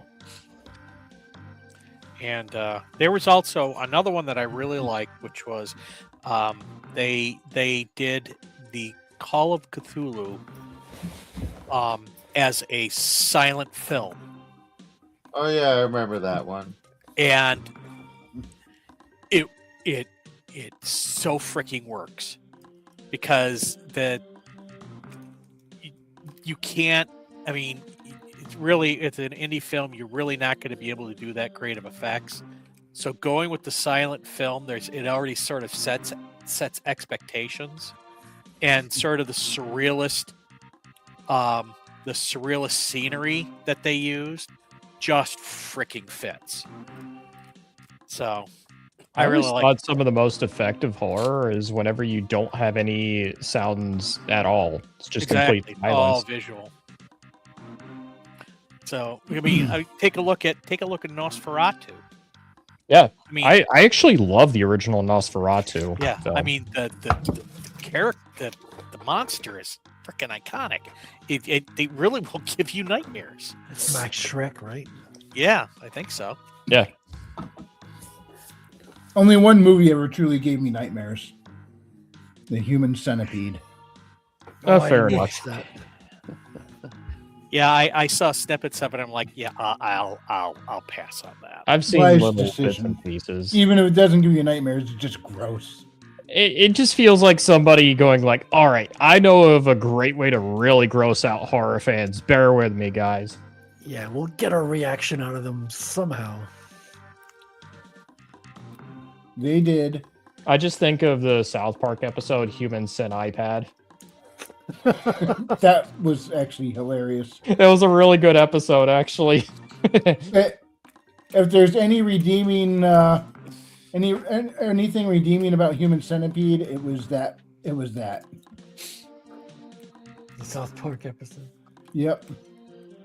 My whole favorite bit is just like Kyle is right in the middle of the Human Sit iPad, and you have like It's everything I ever wanted. the one guy who's just speaks in English, and Kyle is trying to talk to him. He's like, "Oh, you want me to eat the vanilla pudding? No, you want me to eat the nasty like squid? Okay, I'll eat that instead." Kyle's like, "No." The another one was there was a movie made, and I forget, it was like in the 90s. I can't remember what it was, but it starred Chris Sarandon. It was the movie adaptation of Strange Case of Charles Dexter Ward. Oh, cool. And like I said, it had Chris Sarandon. It had one of the guys that played in Fast Times at Ridgemont High. He was the ticket scalper, and it had him and a couple other. And it was a B movie, but it was actually pretty.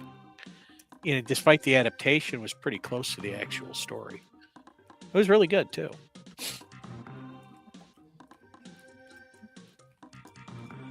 I know.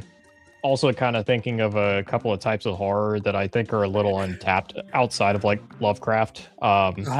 One thing I'd like to see a bit more of is sort of like the Jurassic Park Dino Crisis style of horror. Yeah, I'd love to see more of that. there was one I saw that was actually not bad up until it got to about halfway through the movie, and it got really stupid. It was like dinosaurs coming. They went in the back into the past, but they left the portal open so the dinosaurs came through, and when the dinosaurs came through, that's when it got stupid. Yeah. It's like, yeah, okay, you're done. It wasn't bad until it was. Was that the Sound of Thunder? No, the Sound of Thunder was the one where they went into the past to do dinosaur safari hunting. Dinosaur. And somebody accidentally steps on something and changes the future. That sounds like a Simpsons episode. It was actually not bad, and Or they would have these temporal shifts, and so it was like the future would like adjust itself in like waves, and so every time it would adjust itself, it would get even worse. So I thought it was pretty cool. I like that. I like that movie. Concept. It's a good concept. I think that was that a sci-fi original? It wasn't a sci-fi original. I believe it was an adaptation of a book. Yeah, I think that's what it was too. Yeah, It had Ben Kingsley in it, I remember that. and He's usually fun on screen. and God, he was also in Saving Private Ryan. Can't remember his name. He also does the B&H commercials. I can't remember what his name is. But anyways, he's commercials. the B&H. What is it? B&H. The people who do the cameras. Now, there's a movie you may like. Most people haven't heard of it. It was released in 1991. It was an original HBO movie that mixes Lovecraft with old school noir where H.P. Lovecraft is played by Fred Ward as a private eye, and he goes down this mix of Lovecraftian noir crazy. Yeah, I think I did see that. Cast a Deadly Spell. I actually really enjoyed it. It's part comedy, part horror, and it's really hard to find.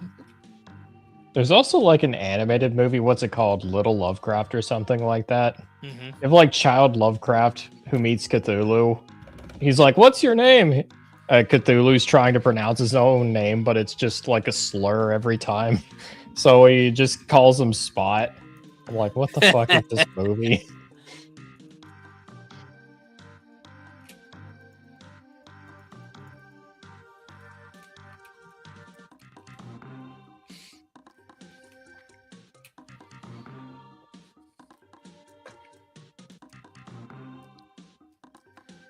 Just like that, it got silent. And then there was silence. Silence. So nice. So much silence. Enjoyed silence. It's refreshing sometimes.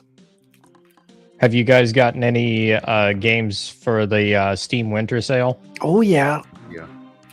Yeah, a bunch. I got Yeah, me too. Cool. Once I get done with Cyberpunk, I'm going to check out Observer. Observer looks very good. Oh, let me open up my Steam page. Yeah, that one has Rutger Hauer voicing like your character. So it's like cyberpunk psychological horror.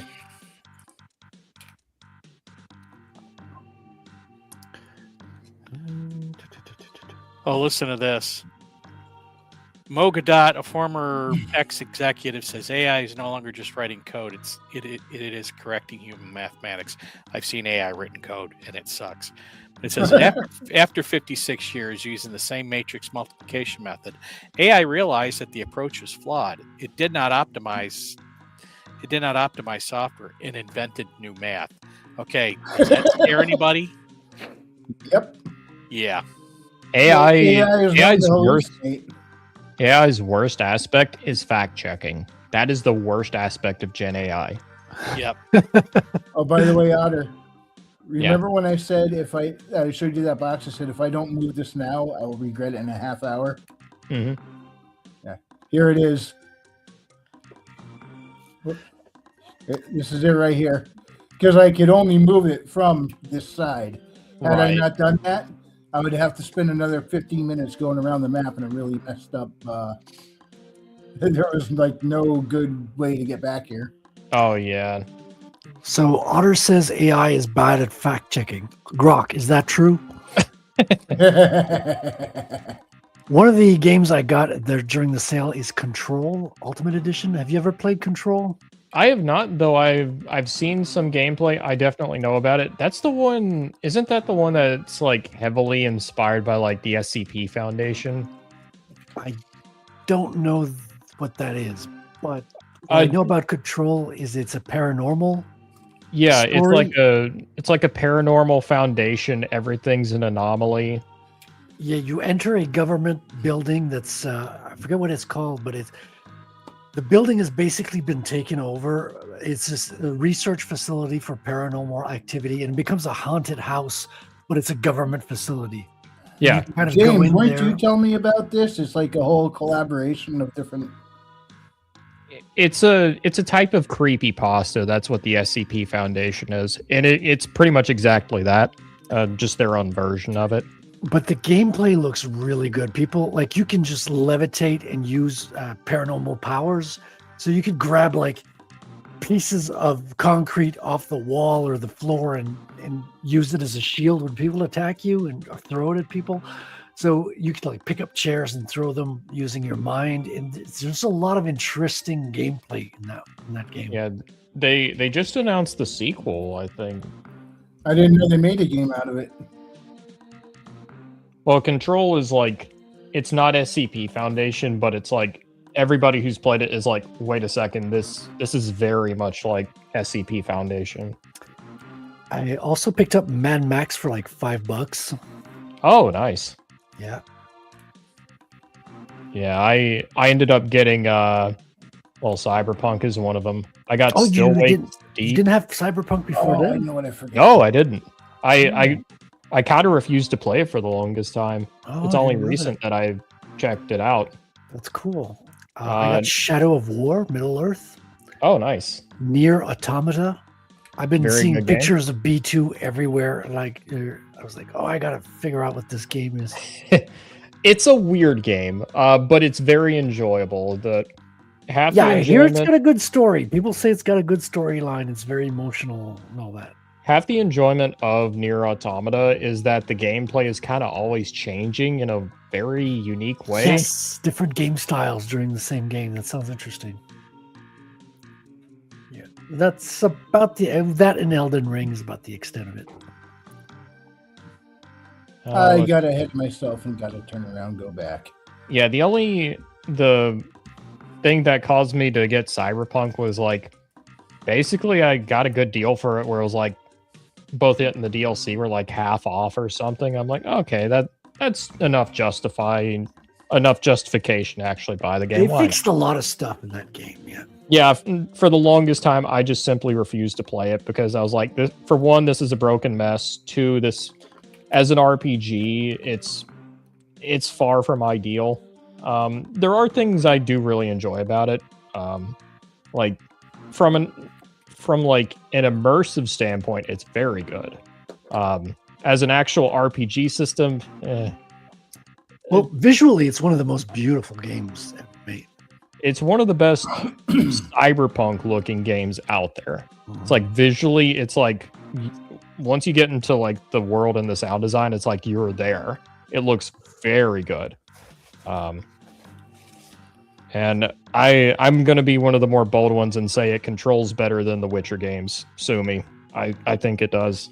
Wow. Okay, I'm contacting my lawyer right now. Everybody loves The Witcher 3. I think that game controls terribly. I've never played any of it. Didn't they start from books? Yeah, Or do the books come from the games?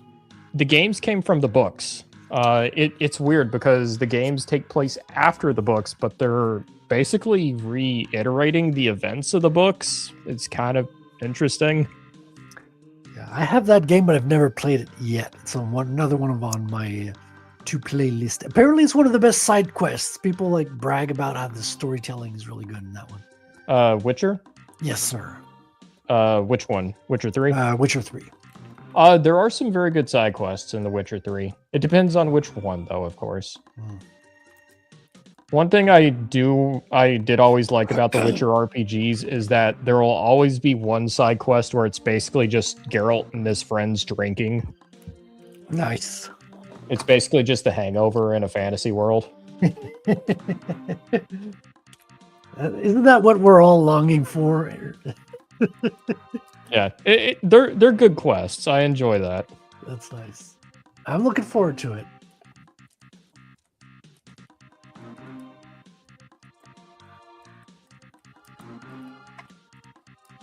Let's see. I ended up getting Soma. That looked very good. That one was pretty cheap. Don't know that A lot one. of sci-fi horror now that I look at this. You know what? A lot of people like Soma. I really didn't like it. I haven't played it. I know, yeah, and I've heard it. A lot of people say that they either love it or they really don't. For me, what I don't like is it really starts to extend in the middle, and frankly, like at the end of the first act, they basically give away the ending. And if you're not down with it, like story-wise, you're like, oh well, I kind of seen that coming, so whatever. It was very deflating for me. It's like, oh, is that the ending? What you're showing me right now? That's the ending, right? And then, yeah, that was the ending, and just completely. So I think I'm gonna have to stream this game. By the way, I ended up getting Detroit Become Human for like a couple bucks. I almost got that. I hear the decisions have really good consequences in that one. The writing is kind of terrible, but I'm playing it just for the fun of it. Like it's basically Do Androids Dream of Electric Sheep meets Rosa Parks. Like the game is not subtle about what it is at all. That's kind of why I didn't pick it up. You know, it's like That's precisely why I picked it up, just because the writing is like not subtle in the least. So All right, Otter, time for you to educate this moron Neanderthal here. What is Do Androids Dream of Electric Sheep about? I'm not familiar with it at all. So, have you watched Blade Runner? Bits and pieces of it. Didn't get into it. That's the one where it's like they're supposed to be offed at a certain age or something. Yeah, kind of. So, Blade Runner is the movie adaptation of Do Androids Dream of Electric Sheep. And Do Androids Dream of Electric Sheep is about a PI detective who's brought back into the police force for basically to hunt down a group of rogue androids that have escaped basically in a planet mining colony, and they've gone rogue. And his job is to take them out. The book and the movie take entirely different directions, though, and both of them are interesting. That's what's unique about it. I always found it questionable that they'd send one guy with a pistol against like 4 super strong androids. With like, well, for one, he's trained in it. Like he knows, like he's actually trained in the Voight-Kampff test. 2, it's more kind of like. It's not just him. It's not just him tracking it down. It's like he's also kind of got the LAPD backing him up a little bit. Yeah, and we don't know if he's just a man or if he's an android himself. Well, that's a movie invention, actually. It's kind of there in the book, but it's actually more of a sort of like it's a scene that's basically a mind fuck. That's meant to like basically throw Deckard completely off his game. Well, that's Philip K. Dick for you. Yeah, Do Androids Dream has a really, really good chapter that's not in the movie, where it's like he's basically in this whole construct of a building, and it's intricately set up for him to doubt his own humanity, where it's like, how do you know you're not an android yourself, and this wasn't just implanted memories? And but the idea of androids in the book is that it was inspired by research Philip K. Dick did for Man in the High Castle, where it was like it was like interviews with like SS officers saying like, how could you allow like the stuff in the camps to happen, like the death camps? They're like, oh, I was just following orders. And his conclusion was that some people have that sort of sociopathic tendency where it's like they distance themselves from real morality, from the stuff that, like, logically speaking, nobody should actually allow. And that became the idea for the androids. They're people who look human, they act human, but it's like they're lacking that moral core of a human. Where it's like the movie kind of inverts the idea where it's like, oh, these are actually becoming like sentient beings. They are kind of human in their own way. So it's almost got that measure of a man question that they're exploring in that movie then. Yeah. One of the big themes that's kind of talked about in both is like what actually makes up a human being. It's just how that question is tackled is done in very different ways between the book and the movie. Here's another movie that has that question in there, but they explore it in a very different way. What do you think of Bicentennial Man? I couldn't stay awake through the whole thing. I haven't seen it. I was bored. It was an unfortunate snooze fest. I mean, it seemed like it was full of a lot of potential, but man, it was slow. I think I started watching it because it had the guy from Jurassic Park in it, and then I was like, oh, Sam Neill, yeah, and Robin Williams. You think you couldn't go wrong with that, but and then sleep.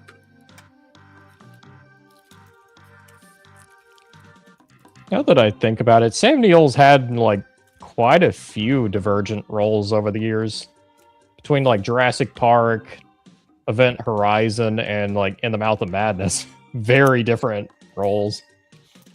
Event Horizon. Event Horizon was different. Yeah, I've heard the theory that Event Horizon is a 40K film. I'm like, it can actually work that way.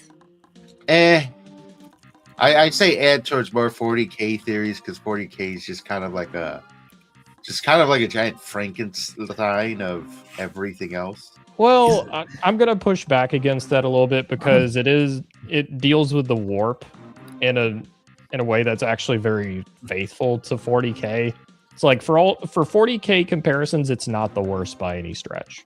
Oh, I wish I could remember what it was. I listened to a whole video breaking down the lore of Event Horizon because things did get answered in comics afterwards. There was a comic series that, Isn't that like a haunted house? except Yeah. it's a spaceship that went to hell or another dimension of some sort. Yeah. Yeah, the idea is it was first of its kind. It went faster than light, but it ended up like going through hell in its voyage before it came back out the other side. Or hell or a version of it. It's kind of left vague. Yeah, but a lot of those that vagueness was addressed in the comic tie-in, and now I wish I remember what that lore was. Yeah, I don't know can't much about remember the comic. anything.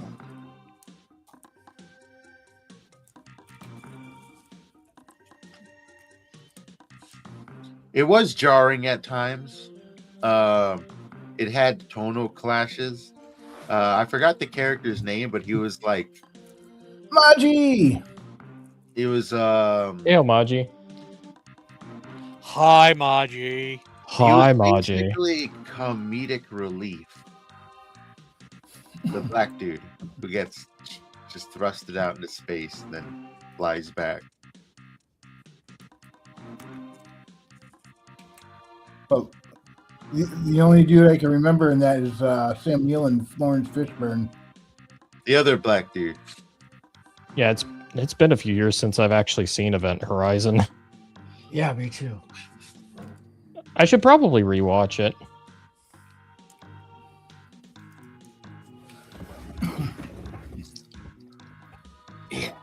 Yeah, I know the whole scene that what is it? The one scene in Event Horizon, it's like the bit you only see bits of where it's like the crew's supposed to be like mutilating each other. Yeah. It's like apparently that was like an infamous scene to film. I'm like, I bet the crew called it like the fucking blood orgy scene or something like that. I'm like, what the fuck?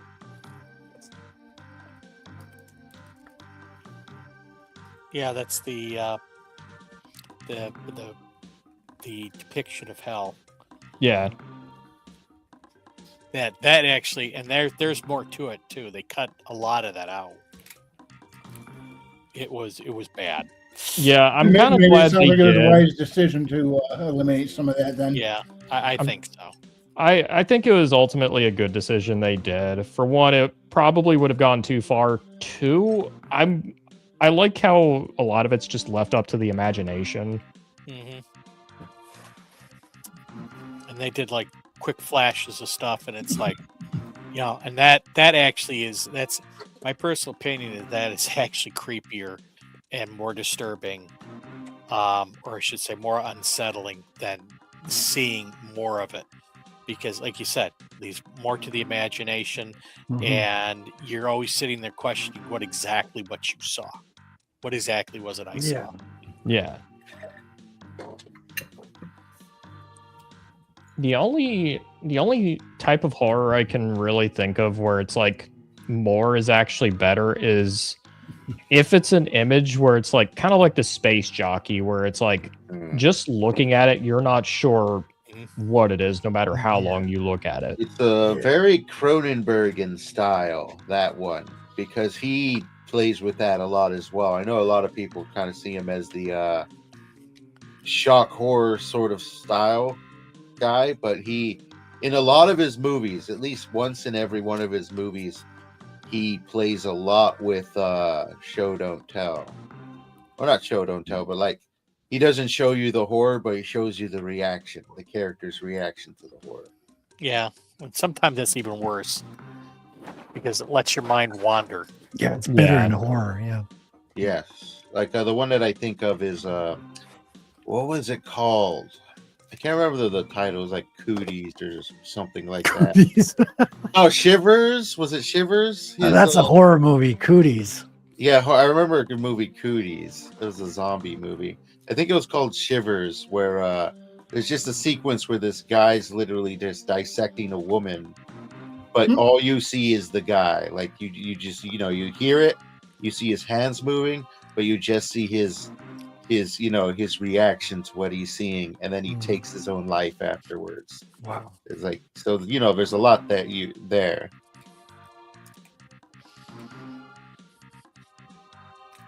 Is it Shivers? Pretty sure it was Yeah, Shivers. I'm also just a big fan of the whole space jockey design in general. I love designs like that where, I don't know, it's like the more you look at it, the less sense you make of it. Yeah, let's H.R. Giger again. The guy, Well, more accurately, it's not all of H.R. Giger's artwork, it's only some of it. But I also think that's some of his best pieces is whenever it's like, you don't know what you're looking at. Did you see his work for Dune? I have not actually. Let's check it out. In Jodorowsky's Dune, which never happened. yeah, I remember. That was that one. Go ahead. I gotta say something after that. Yeah, he was commissioned to do work for the Harkonnen and their planet and environment and all that. So, Oh, yeah, I see that's- it now. yeah, that's very inspiring stuff. In that version of Dune that wasn't made, there was a scene where the Atreides would actually raid the Otter, capital. uncorking the magic missile.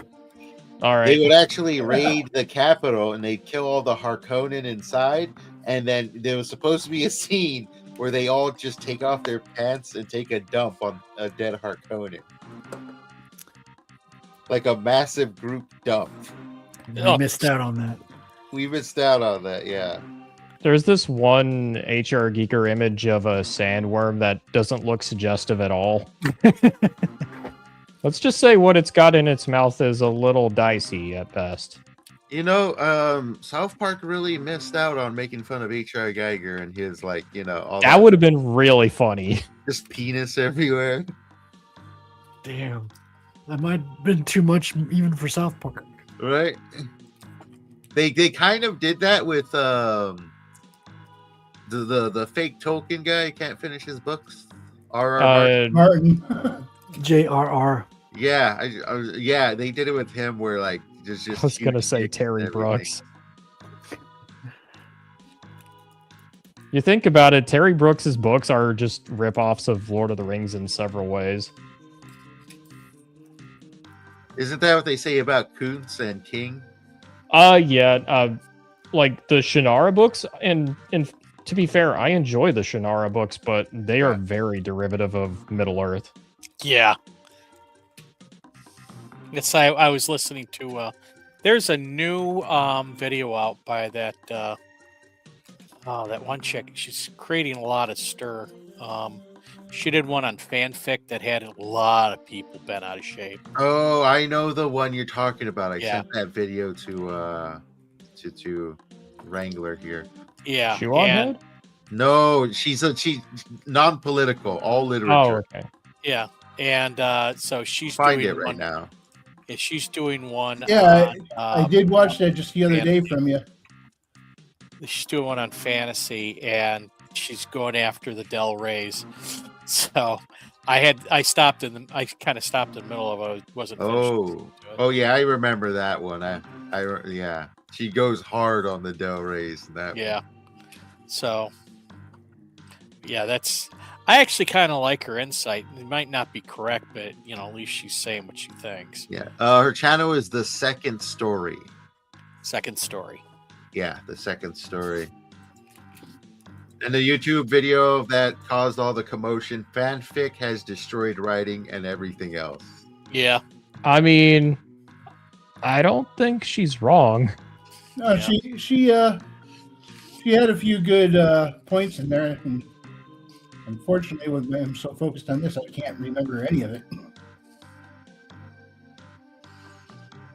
But Yeah, I just think there's a few minutes where I stopped and like, I hate to agree with this point, but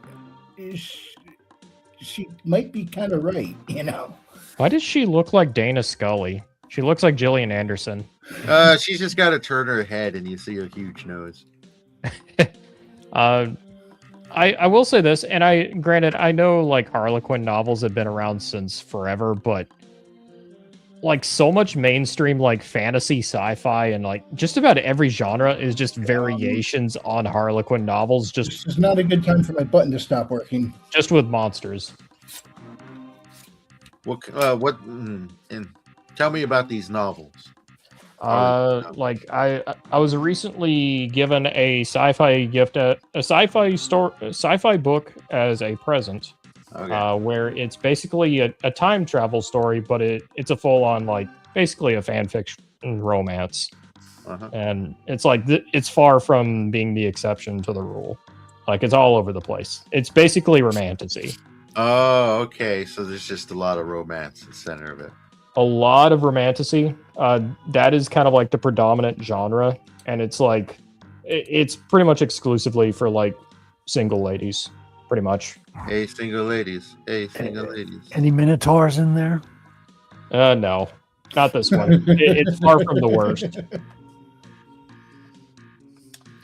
All right, gentlemen, I'm going to hop off for tonight, but have right. a good one. All right, you too, man. Thanks for hanging out.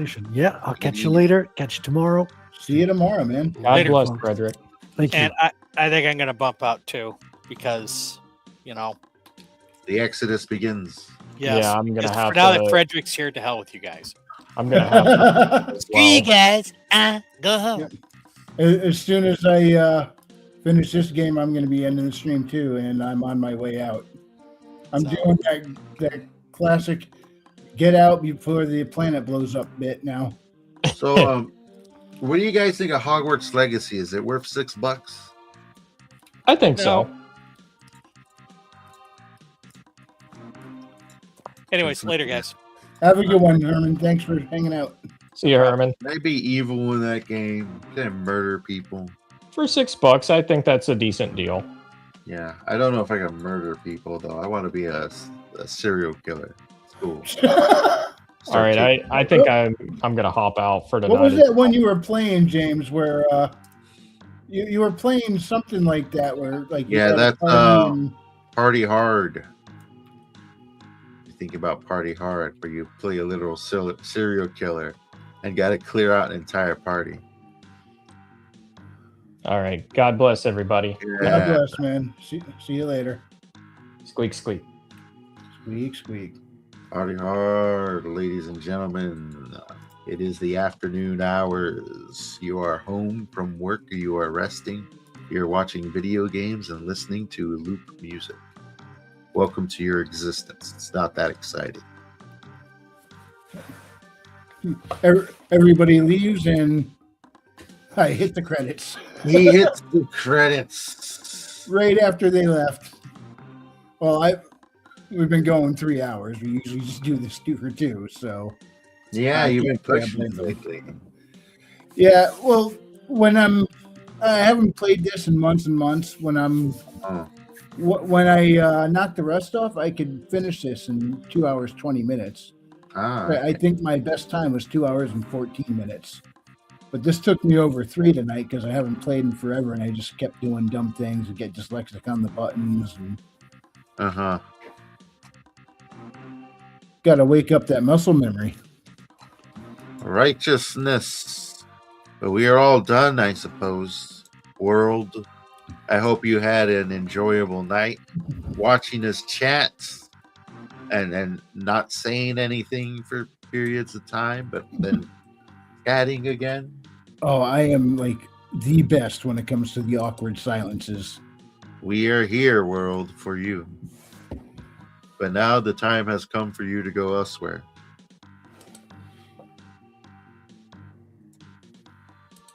Leave. Leave that. There we go. Yes. I'm still browsing games. Blue Man Blue about back in. He's like 3 hours. Wow. Yeah. Good night. 2 hours, 59 minutes, and 52 seconds for this run. This has not been my best, but it was. I guess it's not bad either. Oh, you're speed running it. I'm sorry.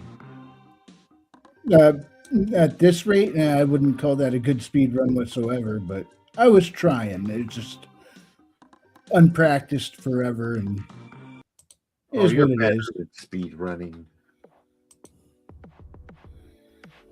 All right. Well, that was Metroid Dread. That was it. It's the entire thing, I guess. That was Whoops. the entire thing. Yeah. I played it all here, ladies and gentlemen. The Dread is done. Every game, does she just go to a new planet, or how's that work? Sometimes she's been to Planet Zebes in 2 different games. But all the other games are taking place on different planets. I was underneath the impression every time the planet exploded. Yeah. Well, one of the games, she wasn't even on a planet. It was a space station that she was going through. All right. Space station. All right. And we got Fu, we got Maji, we got Guilty. We had Raven hopping in for a bit. And then Corey and Christy. Who was that from before? Somebody we never saw before. Newbie Tube 411. All right. Well, hi, newbie person of my Bawb. But James, you want to? No, let's Tell just people roll about out. Let's roll out. I'm tired. All right, Go we can home, certainly do everybody. that. Or you probably are home. Change the channel. I miss the days when they were channels. We call them channels, but they're really pages if you think about it. Yeah, it's true. Go to my page channel. Exactly. It's like, Jewish space lasers. bye. Good night. Bye, God Felicia. bless. Don't come right here no more, girl.